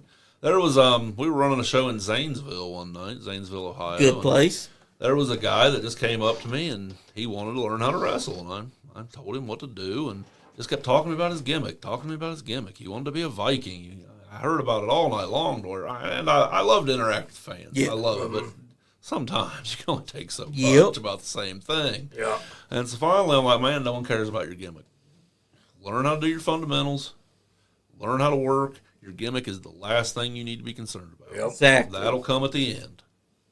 Exactly, because the fundamentals are the most important thing in professional wrestling. Because if you don't know those, then you're not going to be cut out for Your this. gimmick don't mean anything. Any Exactly. gimmick can get over by the right wrestler. Exactly. It's not the gimmick that gets you over. You get the gimmick over. That's right. It goes back to what I said about Road Warrior Urkel. Yeah. Yeah, if you try to be Road Warrior Animal and you look like a guy that's so tiny that Road Warrior Animal would eat you, then you need to get out of business, Not gonna brother. work. And I have seen someone try to be like a bodybuilder type, but I'm like, dude, there ain't no way that you lift 500 pounds. I've seen several people miscasting gimmicks that just weren't for them, and I've sat down and I've tried to explain it to them, but that's at the end of the day, I can't make anybody do anything. Right. That's right. What they want to do. But they also need to understand that critique helps you get better. It does. I mean, these guys had great gear. I'm not going to name any names. They had great gear, looked like $1 million until they took the gear off, and they looked like a couple of fools. They just got to remember that you were giving them advice, and that advice should be listened to because any advice is good advice. And I don't know everything. Anytime anybody gives me advice, I listen.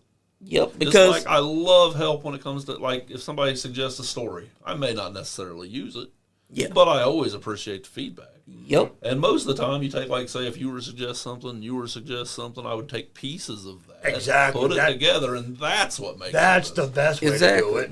And also, you gotta be willing to have your mouth shut and these open, Shut your mouth and open your ears. because that's one of the first rules of wrestling.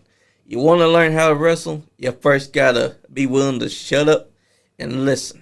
Can't learn something when you're talking. That's right. If everyone's talking, who's listening? Exactly. And when you're trying to come up with your gimmick before you're doing your fundamentals, you ain't gonna make it because you got your priorities wrong. You gotta first want to learn the fundamentals first. You gotta learn everything in between. Then finally, you can start trying to come up with what you think would fit and get the fans riled up. The very last thing is your gimmick. That's right. You've got everything else, then start sweating your gimmick. That's right, because the gimmick is never the most important. And if that one's not working, find something else. Exactly. That's right. Can't be afraid of change. And if you can't wrestle, then try to be a referee or lend your services other ways. Because there's always a place for you. Oh, yeah, absolutely. Because professional wrestling is the one place where you can do that. Because other places would be like, well, you can't play basketball. You can't throw a football, so you're cut. See you later. Yep.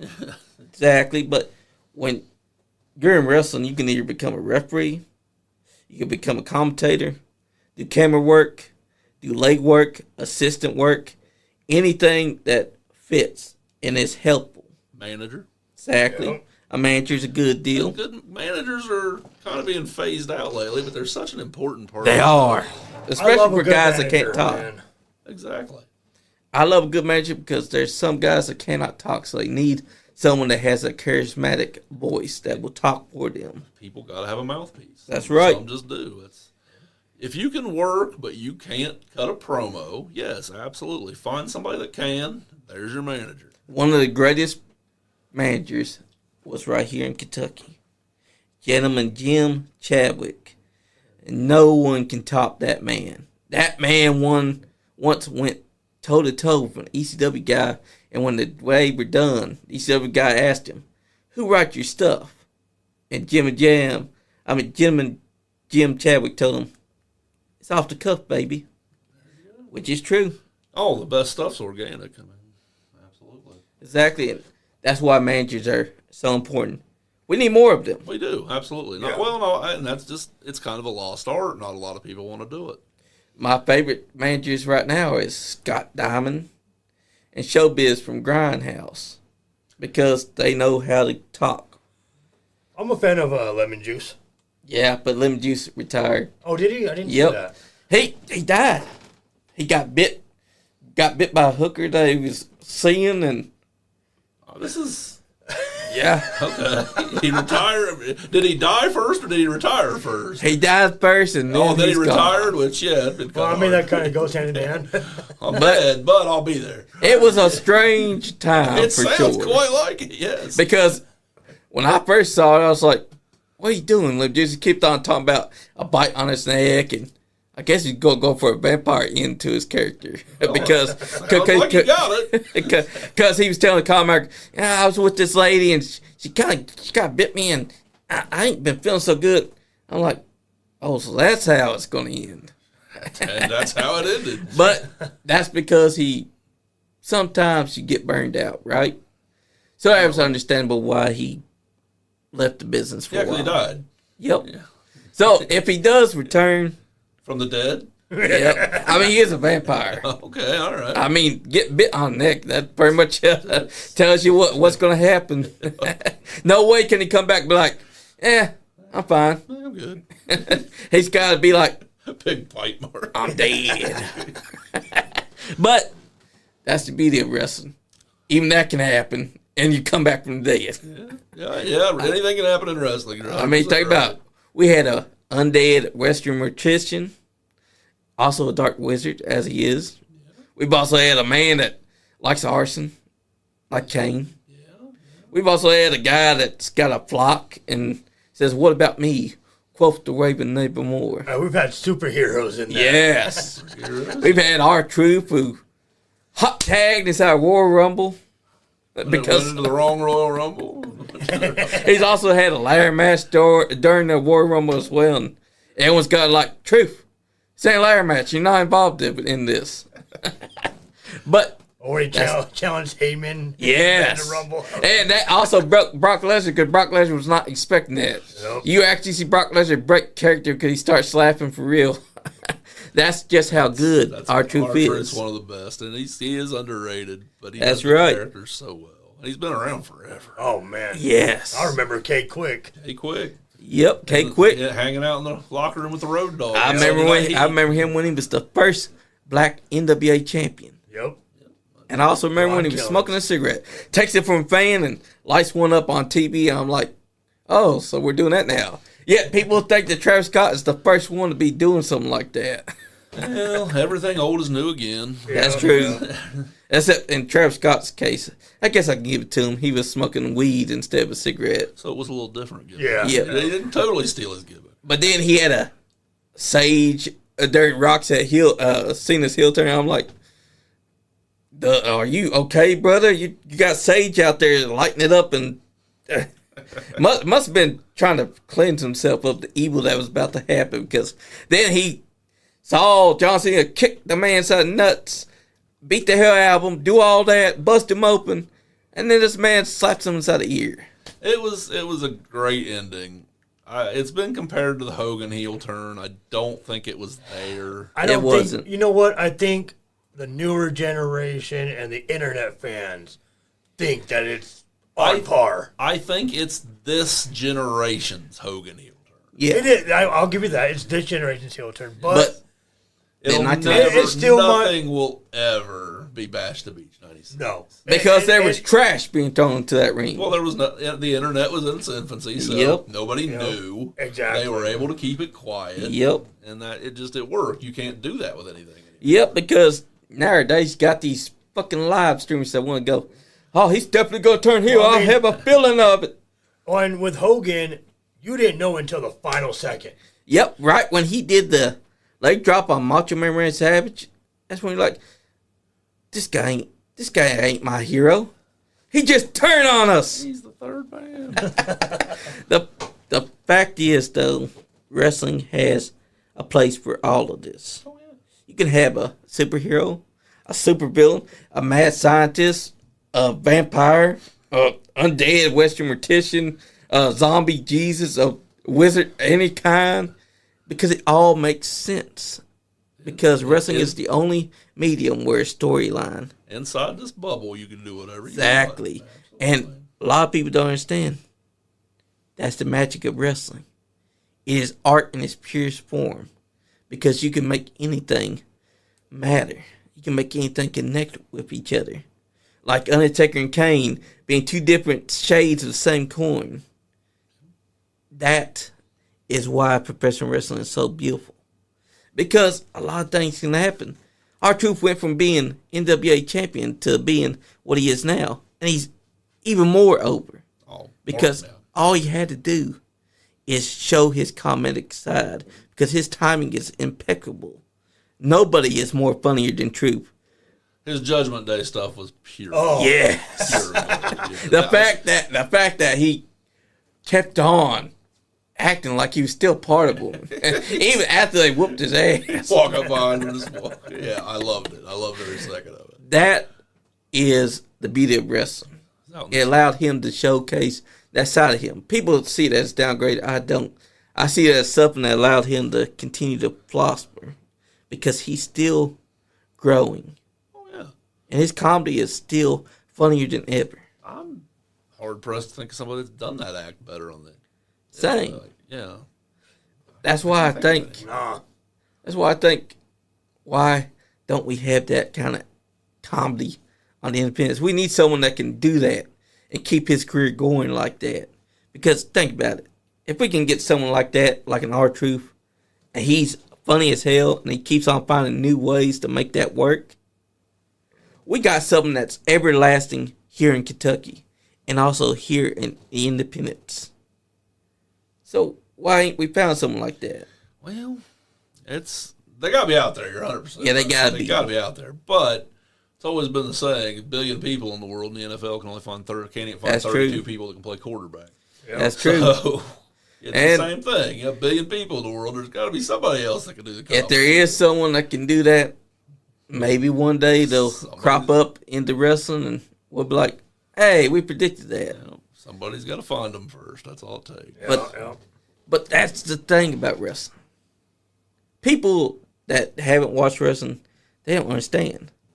But the minute that someone does show them something from wrestling, you know what they do? They're hooked. Just like that. Well, yeah. Hollywood can offer you a lot of money. Yeah. Hollywood can. I mean, he clearly loves wrestling. He comes back. He doesn't have to do this. Yep. He's worth more money than probably everybody in this town combined. Yeah, John Cena. John Cena didn't have to come back and do something. But there are people, they love it. It's in their blood. Exactly. But I'm going to tell you right now, if somebody came by and offered me a bag of cash, I'm probably going to do whatever you want me to do. That's right. We're going to kick Cody Rhodes nuts too. And then beat his ass. And then go make a movie. That's right. Make a movie in Africa, just like he said. Whatever you want me to do.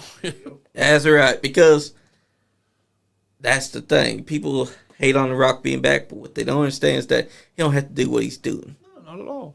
It's because he loves it. It is the nature of the world. I mean, you're going to do what's best for you. Yep. And sure, The Rock loved wrestling. Did he want to leave? Probably not. But when you're going to make buku's money, less work on your body. Yeah, right. Why wouldn't you? Exactly. But he's back. He's doing it now. He doesn't have to, like I just said, he doesn't have to be doing this. Like exactly. He does it because he loves it. And that's right. That's passion. All I can say is enjoy the ride. That's right. Just like with independent wrestling. Enjoy the ride because there's so many great talents out there. It's so many to name that are turning it up right now. There are stars like Zodiac there. The man, the myth, the legend, the man with the fire, the man that makes kids cry. He could be a face or he can be a heel. You can choose whatever you want. He also makes gear, which is fire. He might get the call tomorrow. That's true. And what about Tegan Rose? She's young. She's hungry. She's just going to keep on getting better. Love having her while we got her, but that's right. It's going to happen. If she sticks with it, it's going to happen. Yeah. And those are good goals to have.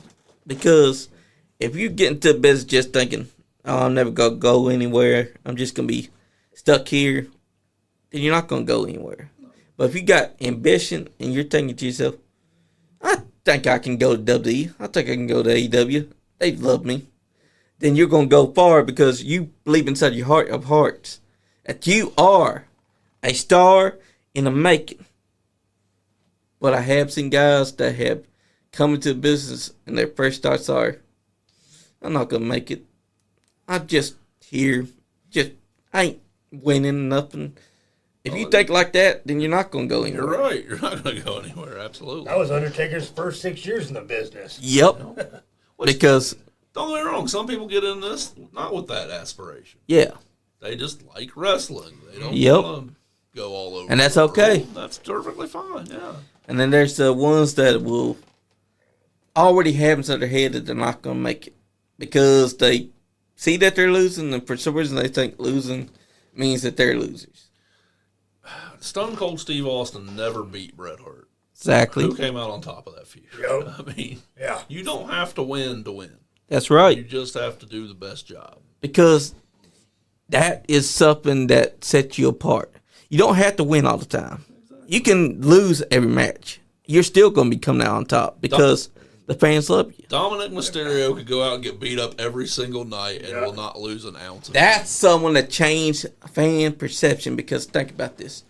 In 2020, everybody hated his guts. They hated that baby face. Self-included. He was a boring face. It's boring. But he turned you around, didn't he? Oh, yeah, When he I turned love his heel. stuff now. My favorite thing was when he took out his dad, but first, whenever he low blowed Edge, like out of blue, just low blows him, and then shoves his dad down. Luke, you're just jealous of his mustache. Yeah, Luke. You're just jealous that Dom's got Liv Morgan and a hell of a mustache. Dirty Dom. And he had Rhea Ripley. Oh, Man. Oh, and he's got a hot fiance. And he had Tiffany Stratton wanting to cash in on him. I mean, Dominic, man, the guy's killing it in every He- aspect of life. He has. He doesn't even have to wrestle. That's right. He just has to show up. He's basically proved to us that anybody, if they want it and they love it, they can turn fan perception around. Oh, yeah. All you gotta do is put your all into the character. That's what he's done. When he turned heel, he put his all on to be a Ripley's bitch. Y'all hate me anyways. Let's do this. That's He right. did it. Luke said, "What did you say?" All right, hold on. Say it a little slower, a little louder. You are only jealous of his mustache. Sounds like it. Did you get it that time? Did you get it that time, Luke? Because think about it. Dominic Mysterio is proof that any wrestler that gets to this business, if they feel like they can't change the fans' perceptions, they're wrong. Take a look at him. Yeah. He was hated. He had nuclear heat. Oh, hey, yeah. And then 2022 comes around, and he low blows Edge, pushes his daddy down. And this man and Rey Mysterio crafted one of the best WrestleMania storylines going into WrestleMania. When they had these videos on WWE where Dom and Rhea Ripley were interrupting and ruining loved Rey's the day. skits. I loved it. Yes. Real quick, I just want to apologize to Luke. I'm just having fun over here. Thank you for tuning in. Thank you for your comments, man. No hate, all love. But those skits were so great that it was building to Rey finally Finally taking them out. Yeah, which had to happen. I love that no matter what, he would not attack Dom. Dom would just get up beside his babies, talking shit and pushing them around and shutting them down. Finally, all it takes is Ray turn around while Dom's running his mouth at his sister. And he's putting his hands on his mom. And then Ray just comes down that ramp, comes around that ring, and wham! Knocks him down and tells him, "Don't you ever put your hands on your mother. You want to fight me? Then I accept." Well, and- if you remember WrestleMania 39 when he threw the drink in his sister's face, Yeah. that wasn't planned. No. He saw it in the moment and he took it. And That's great heel work. She was hot, too. She was so Yep. That was great heel work, too, because it shows that Dominic Mysterio caught on quick. Yeah, and he did. He really, I mean, he should. He's been around it his whole life. Yep. But yeah, he, like you said, He learned from one of the the best. most hated people in wrestling when he wasn't supposed to be, and he made that his strength. And now he's killing it. overtaking MJF as the best heel inside the business right now, because remember, MJF was getting good heat. Yeah, I agree with that. But MJF kind of spiraled down. Once he became babyface and was holding the title, now he's come back. It feels like he's just rehashing the same old past stuff. He's not trying to evolve. It almost seems like AEW had something and didn't know what to do with it. Yeah. Which is the story of their life. Because they have had a lot of things and they just didn't know how to do anything with it. You mentioned earlier the first 2 years was great and then it just fizzled out. Yep. And what you got to understand is the first 2 years, you've probably, because you've been thinking about doing this your whole life. If you're booking wrestling, it's something you've wanted to do for a long time. So your first 2 years is going to be your best stuff because that's the stuff you've already written in your head. You've gone over it. You're like, if I've got a promotion, this is what I'm doing. So your first 2 years is pretty much mapped out, give or take. And the fans were excited for something new. And that definitely helped. WWE had grown stale. Vince was drowning in the ground. Yep. There's got to be an alternative. Now finally there is. But then, he couldn't capitalize on it. When that 2 years, he should have been writing 2 more years. Yep. Maybe he did. I don't know. I don't know the man. I can't talk for him. Yep. But, like I said, it's unwatchable for me. It honestly feels like when Cody Rhodes left in late 2021 and was on his way to WWE, that's when they lost who they were. Because Cody Rhodes, he was keeping the inmates from trying to come up with dumb ideals. He was the only adult in the room. Yep. He got tired of being the only adult, which I get that. And people were blaming CM Punk, but it wasn't CM Punk. It was Hangman and the Elite that were causing the problems. Because, think about it. CM Punk tried to stay quiet until that press conference.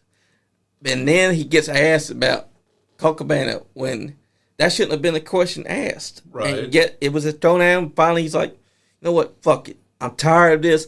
I've tried to stay the bigger man. Now I'm going to unleash how I really feel. And that's why when he's pointing, it feels like he's also addressing Tony Khan when he says, I'm old, I'm hurt, and I'm work with fucking children. Because, like he said on that Ariel interview, he said, Tony Khan doesn't want to be a boss. He wants to be everyone's friend. And that's the truth. Wrestlers will never respect you if you're afraid of them or if you want to be their friend. Exactly. That is the 2 things you can't do. No. Exactly. And that's any walk of life. If you run a pizza shop, Yep. if you're afraid of your employees or if you want to be their buddy, they're not going to respect you and they're not going to listen to you. That's right. I've been in management since I was 17 years old in one capacity or another, and that has always rang true. Exactly. Any phase of life. Exactly. You know, Luke, you're right. Marty Clay could whoop Dom. He is the man. He is a star. He was recently in Vietnam. We are all Marty Clay fans around That's here. right. Anybody should know. Anybody who tunes in regularly knows. Everybody here is a huge Marty Clay fan. I'm just gonna comment on this. Luke hates Dom. Yeah. Dom's doing his job. That's true. Yep. You're right. You're supposed He to is. hate Dom. And that's the beauty of Dom's heel work. And he says they should set up a match, Rey Mysterio mask versus Dom's mustache. I'm Be down. careful what you ask for, because Rey Mysterio might lose that. Well, you know what's funny is that we've always seen Rey Mysterio lose that match before. Yeah. If But you WWE Never was should have smart. happened. just go back far enough, you'll WWE was smart, though, because unlike WCW, they knew what they had. They saw the mask. They said, Ray, we're going to bring you in, but we want the masked one. We don't want unmasked Ray. We want the mask. Because they saw the marketing. Whereas Eric Bischoff was like, Ray, I don't think that the mask is working, so we're going to book you inside the mask versus hair mask. And then we're going to have you lose the mask. We can make some good money by having. And to what's take funny is off. that Eddie Grell, before that, remember, at the Halloween Havoc, 1997, he's beating the hell out of Ray. He's got the mask halfway ripped on. He wasn't going to tear the mask off. They wanted him to tear the mask off. He's like, I'm not doing that. I'll go as far as ripping the eye hole just a little bit, but I'm not going to take the man's mask off. And then 1998, they're like, finally, we're going to take that mask off you. Well, was the Eddie Guerrero Rey Mysterio match, was that the one where he took the one mask off and he had the other mask on and he slipped right over it, or was that another match? I think that was a different That was one. another match. Okay. And And Ray and Eddie was great. I remember Halloween man. Havoc 97. that was a great An match. amazing match. That was a match that told you why they were the best in the business. Oh, yeah. And when Ray lost his mask, he lost his identity because then he kind of lost his way. It did. I mean, it got that moment, but after that, now what do you do? Exactly. Yeah. And Eric Bischoff proved that he wasn't a businessman because he did not see no value inside the mask. But when Brave Mysterio came to WWE, they saw the value inside the mask. The fans loved the mask. Rey Mysterio comes out, he puts on a mask to a kid. That kid's whole night was made. That's beautiful. Yeah, I mean, Penta right now, same thing. Yep. Penta, when Penta came in, I was happy because Penta's one of those guys that deserved more in AEW. But they didn't see no value in him. There's a lot of talent in AEW, but Yep. you can have, I mean, you can have talent, but you have to know what to do with it. Exactly. I mean, I'm not trying to talk bad about guys like the Young Bucks or Yep. Kenny Omega. I'm not knocking their talent. They're talented wrestlers. Yep. But Very talented wrestlers. it's almost like Tony spinning a wheel. Okay, wrestler A versus wrestler B. Okay, go. There's no structure to the card. None. Yeah. The women's division, outside of Tony Storm, is bad. Yeah. And I'm going to stop talking. I hate to talk bad about things. Well, no, Hey, I love. We only Especially- say it because deep down we truly want Tony And to also- do better. We want AEW to do better. Any because critique- they can. Any They just critique don't. should not be treated like we're bad mouthing them. It's to help them understand what's going wrong. You know, nobody listening, nobody running anything in AEW is probably not going to hear our words. That's true. And also, Hey, they, we keep on saying their name enough. You know, it might Also gotta it think- might trigger the algorithm. also never know. got to think, though, none of them listen to criticism. Because I've seen them cry about just regular criticism. Something that should have helped them be like, okay, we're doing this wrong. Let's pivot and try to do something right. That's very true too. I truly believe it. I've never been the biggest CM Punk fan. Yeah. I've always had a lot of respect for him. I think he knows what he's doing. Yep. He's never been my guy. Yeah. Same. But I think he truly wanted to come in and help that company. I He did. really believe that. I mean, look at Collision. It was the hottest thing going, not Dynamite. Collision was doing so good when CM Punk was the guy that was running that show. And then when he was gone and they fired him, it became just another Dynamite. Well, he was their biggest star. Yeah, that's true Easily, too. and that's what rubbed everybody the wrong way. And that was their fault because they was trying to build someone that was on that level or build stars that could be there when CM Punk's not. CM Punk and Kenny Omega could have drawn money. Yep. Yeah. And Kenny Omega said this himself. Even CM Punk said that he would have been willing to do a match with the Young Bucks and them. But it was the Young Bucks and that Hangman Page that didn't want to do a match with him. Wouldn't do it. That's right. So Kenny Omega, he's like, all right, fine. Why would you not want to work with the biggest face in the company? Plus, it would have made them more money. Right. It would have made it. That was money on the table that should have been had. But they were like, we're not working with him. All because they had that instant at All Out. If CM Punk's willing to work with you, even though you made him mad, then you should be doing it. Because that's wrestling. Do the match, right? I mean, think about it. In wrestling, you put your ego aside and you go out there and you make money. Look at Bret Hart and Shawn Michaels. Two biggest examples. Hated each other's guts, but when they got out there inside that ring, they put it aside. They worked. That's right. The best matches are two people that don't like each other that Exactly. much. It's tale as old as time. Yeah. Exactly. And that's what should have happened in that time. Because Kenny Omega was willing to work with CM Punk. CM Punk was willing to work with the Bucks and Adam Page. But for some reason, those three men were like, we ain't working with him. He's not cool. We don't want to do anything with CM Punk. Whereas Kenny's like, yeah, I'll be fine to wrestle with CM Punk. But the Elite was like, no money for us. Not one of our guys. Yeah, we don't need money or anything. Right? But that would have been a big thing to do. I was always saying, why ain't we getting that? Because CM Punk and the Elite versus each other, that would have been money. But because they didn't want to do it, they lost out on huge money. And that's, like you've said, that was when the company really took a downward spiral. I mean, it wasn't a huge uptick beforehand, but Punk did bring some eyes onto the product. And then as it went along, it felt like... Just fell flat. Yeah, it felt like egos were getting the better of the company instead of a businessman being like, you guys need to get your egos in check and let's make some money. But they ain't got no one like that. Someone even revealed recently they ain't got no production meetings where people can voice their reasons. I have production meetings. Exactly.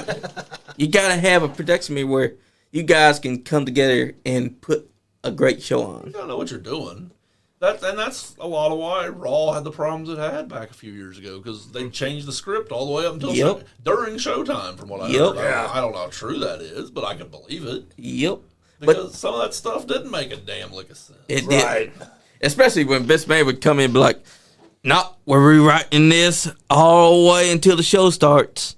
And then when the show does start, the matches suck, and so does the stories. I think I heard one time Seth Rollins went out and got a rewrite as he was going out to the ring. Oh my God. That's a nightmare. I don't know how true that is, but I can certainly believe it. I can believe it. You need a production meeting that's coherent.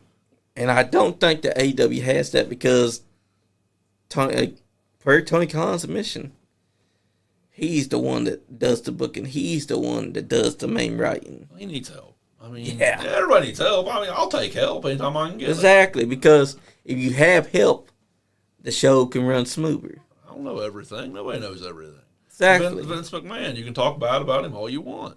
He knew that he needed help, and he went and found the best people he could find. Yep. And he was successful for forever. And that's something that AEW needs. Yeah. They need to learn how to take criticism. They need structure. They need somebody that's going to be like, no, this is stupid. We're not doing it. Yep. Because imagine this, they got a ton of veterans, right? Oh, they got a ton of people. Why ain't the veterans... They need to trim the roster, too. Yep. But also the veterans need to step up and be like, that's stupid. You need to do this. You need to do that. And not the, oh, yeah, your idea is cool, bro. We'll do that. Because that's not a good veteran. Oh, no, not at all. If you remember, 99 through 2001, when WCW was just really in the toilet. Like, it was dead on arrival. And they had, I think they said over 300 people on their roster, just their talent roster. You don't need that many people. No. I don't care how many shows. I don't care if you're running 7 nights a week. You don't need that many people. You don't. You can't possibly use them all. And you need someone that's going to tell you when your ideal is stupid. Yes, 100%. Because AEW has none of that. Yeah, they don't. No. And I hate to talk bad about them, because when we first started, we loved them. Tony Khan, I love you. Send me some money. Hire me. I'll give you some snow. Hey, hire us to be your booker. Yeah, because at least if we're booking, we could tell someone your idea sucks, like John Moxley. I mean, think about it. The story they've got going on right now has completely and utterly turned fans off. I mean, you were paying Miro. You didn't even know he left the country. You didn't pay me. Exactly. So why don't they send us some money? Let us book them. I mean, think about it. If they had us, we could tell people that ideal sucks, that their ideal sucks to their face. Tell them, all right, if you can bring me something that I can at least consider comprehensible, then I'll let you run it. Well, I've got a great idea that if I had your money, I could get off the ground no problem. Yeah, right. Exactly. Give me a call. We can work on it together. Because PWA is what we need in independence. We need a pro wrestling alliance. We need all these independents to prosper, because when it's prospering, wrestling grows. When one's winning, everybody's winning. That's right. I mean, wrestling has always been a very, for lack of a better term, a backstabbing industry. Yes. And I hate that, and I don't adhere to that principle. I'd love to see that end. Yeah, I think probably. I mean, it's getting better. It is. Like I said, I've had a lot of luck working with a lot of guys that run a lot of good companies. I've gotten talent from NWF. I've gotten talent from APW. I've gotten talent from Battle on the Border, Grindhouse. Great places. Supreme is the one we're mainly working with now. They send me all kinds of great talent, and I love doing it. That's like AMW, UCW, and TCW working together. Yeah. And I mean, I think a lot of people are seeing WWE and TNA work together. Yep. And you never thought that was possible back then. Happened.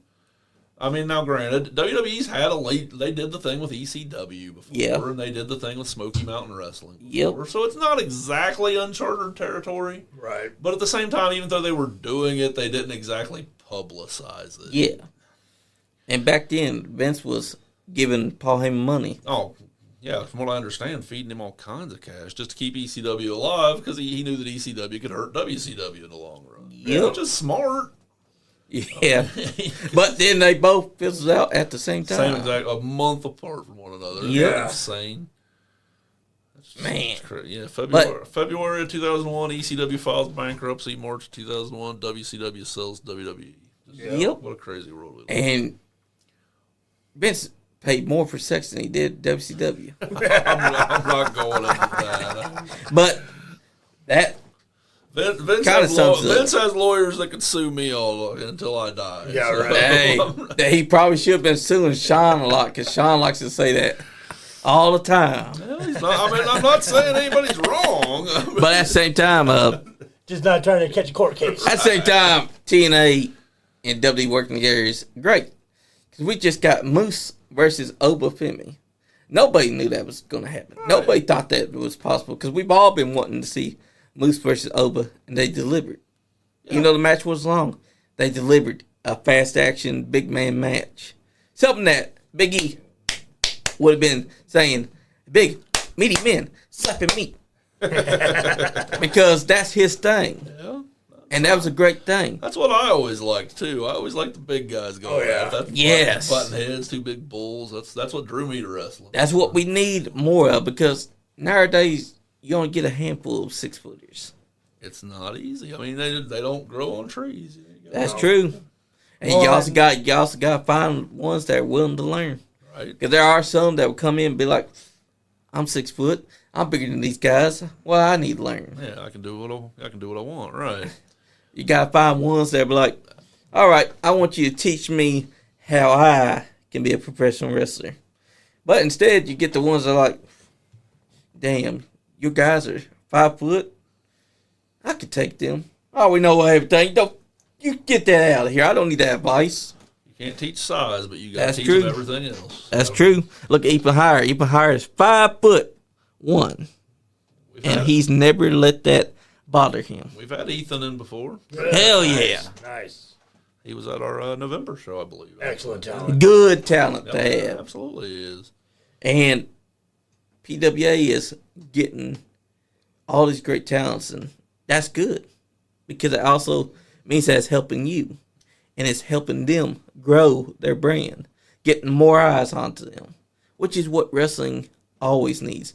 Promotions need to stop with the bullshit where they think that the other guy's costing them, because how the hell are you costing them when y'all both are having the same talent, and that talent is getting more noticed by more eyes?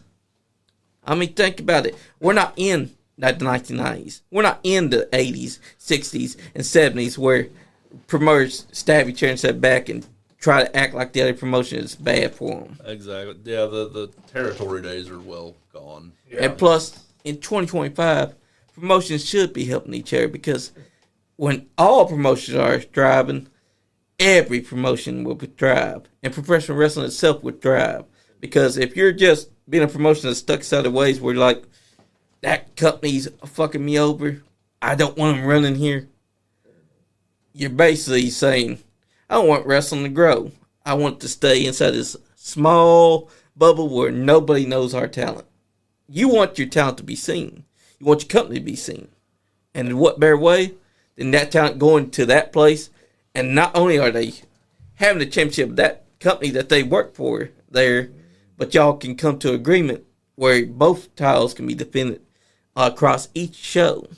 And that helps more people be like, I want to come back to this promotion right here and check out what these guys do. We have defended, defended belts from other companies on our shows. And that's great. We've had our belt defended on other companies' shows. I love when that happens. I love when you guys do that. Me Well, too. It's a nice little treat for the fans. Yeah. It gets Exactly. you over. It makes them happy. It gets everybody. I mean, at the end of the day, everybody gets what they want out of it. Exactly. New South, before they went out of business, they were doing Ring of Honor. They had Booker T come out and had his champion come out and take New South's belt and take it back to Texas with them. And There you go. That's I right. I bet the fans loved it. oh yeah, it was Exactly. awesome. Speaking of Ring of Honor, not to keep harping on AEW, but that could have been Or huge. no, I'm Yeah, it sorry, I could have misspoke. Not Ring of Honor, Reality of Wrestling. Reality of Wrestling, okay. my bad. But yeah, Ring of Honor could have been Could have huge. been an AEW Ring of Honor thing. Could have been big. No, it's like, what does he do with it? Nothing. yeah, It's basically like The guys no that one he sees. can't write onto AEW TV, he sends down to Ring of Honor. Which even then, it wouldn't be a big deal. You could use it as a farm system if that's what you wanted to do with it. Exactly. Although the WWE ID program, I think, is kind of like drying up his only source of getting new talent, which is smart on their end. Yep. Because I'm now 20 years, it's good for the talent. It's good for WWE. yes. It's not great for any other wrestling promotion, but we'll see where it goes. yep. In 20 years, But the WID thing, it means that they're not signed to a contract. It means that they can still work the independents. until they decide they want them. Yep. Yep. That's true. Oh, wait a minute. Tony Khan's calling, offering you $1 million. Well, guess what? You just got called up. Yep. But Tony Khan would then be like, I want you because you look good. But here's the thing. I've already got something like you. Prime example, Camille. Signed her. But where's she at? You know why? They can bang. Especially because if I had a superstar that has been doing the movie and she was the main villain, I would have had her doing what they had the actress as a co-star. That's not even part of Mildred Burke or the villain's story being there. I would have had Camille be there and tell us everything. But because they got Megan Bain, who basically has a gimmick that's just like Camille's, they don't do anything with Camille. So she's sitting at home, wasn't brought in or anything, and Megan Bain's basically fulfilling her role. Yeah, which don't get me wrong, Megan Bain's great. Yeah, she is. I've seen Megan Bain in OVW. She was Yep. awesome there. She's awesome now. I got nothing Yep. against got nothing but praise for Megan Bain. Yep. No, it's not the wrestler, In it's- 6 months, you think you're going to see Megan Bain anywhere? Oh, man.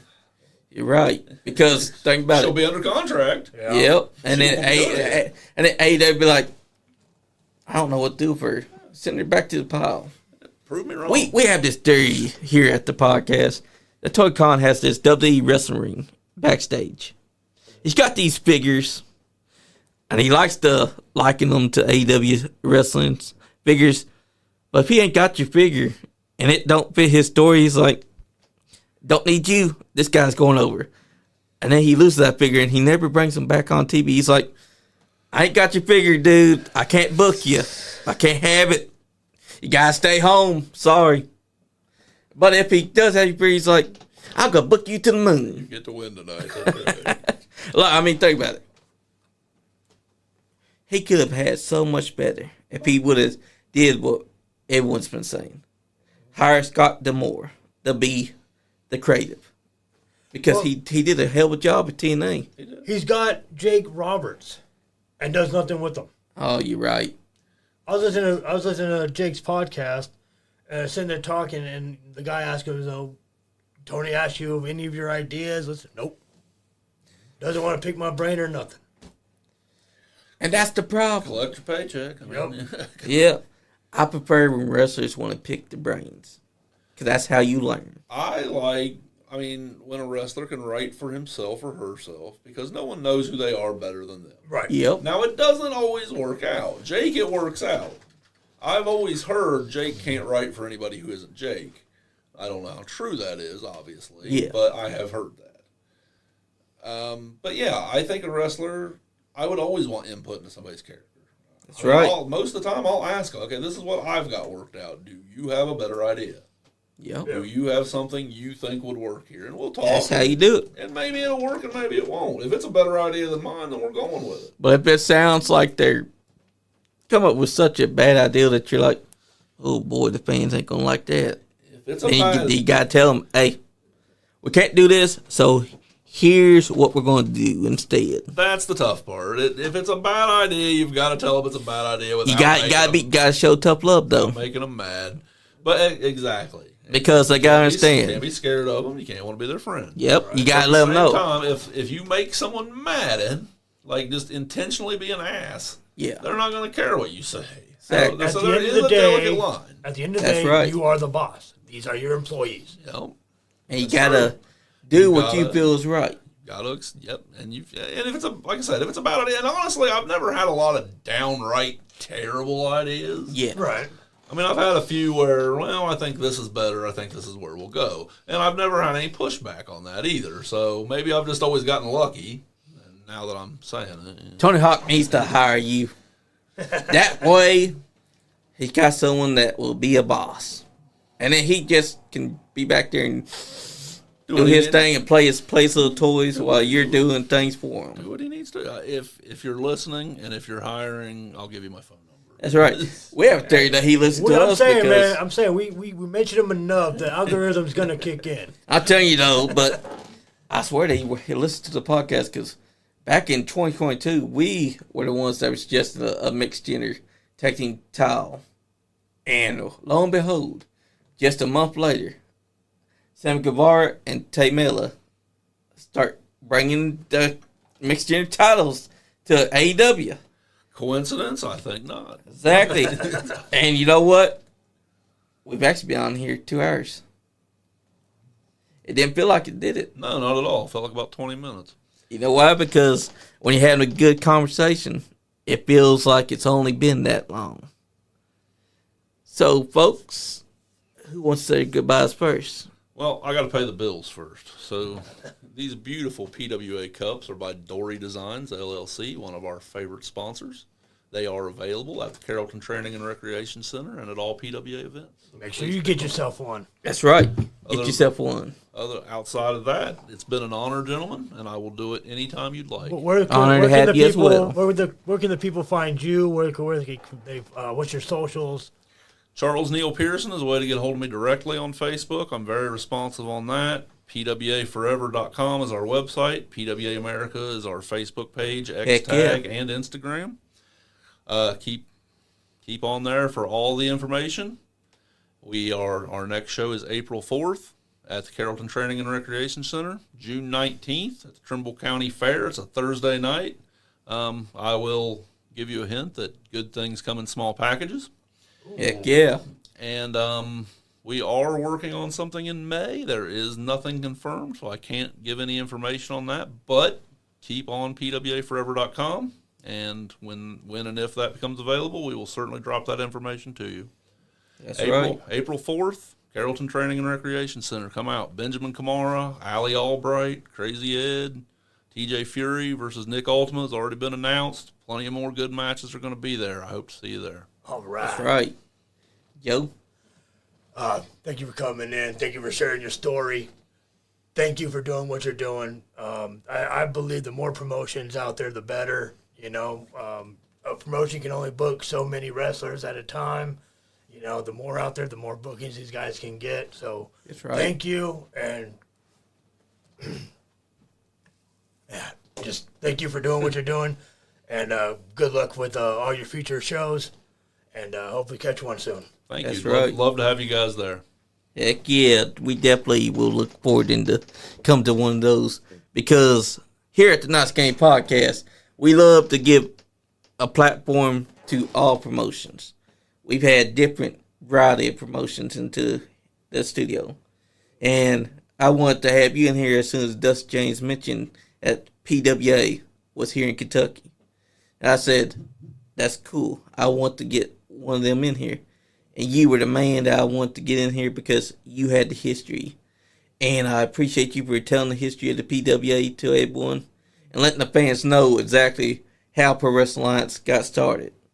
And I want to say I appreciate everything you're doing. It's always good when a promotion is helping the talents grow because there's not a lot of promotions that think about that. And that's something that all promotions here in Kentucky should think about, and Indiana. Because if all talents prosper, wrestling prospers.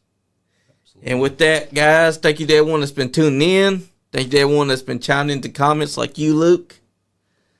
And guys, if you're not having fun, you ain't getting none. Damn Skippy. Yeet, yeet. Nice guy, and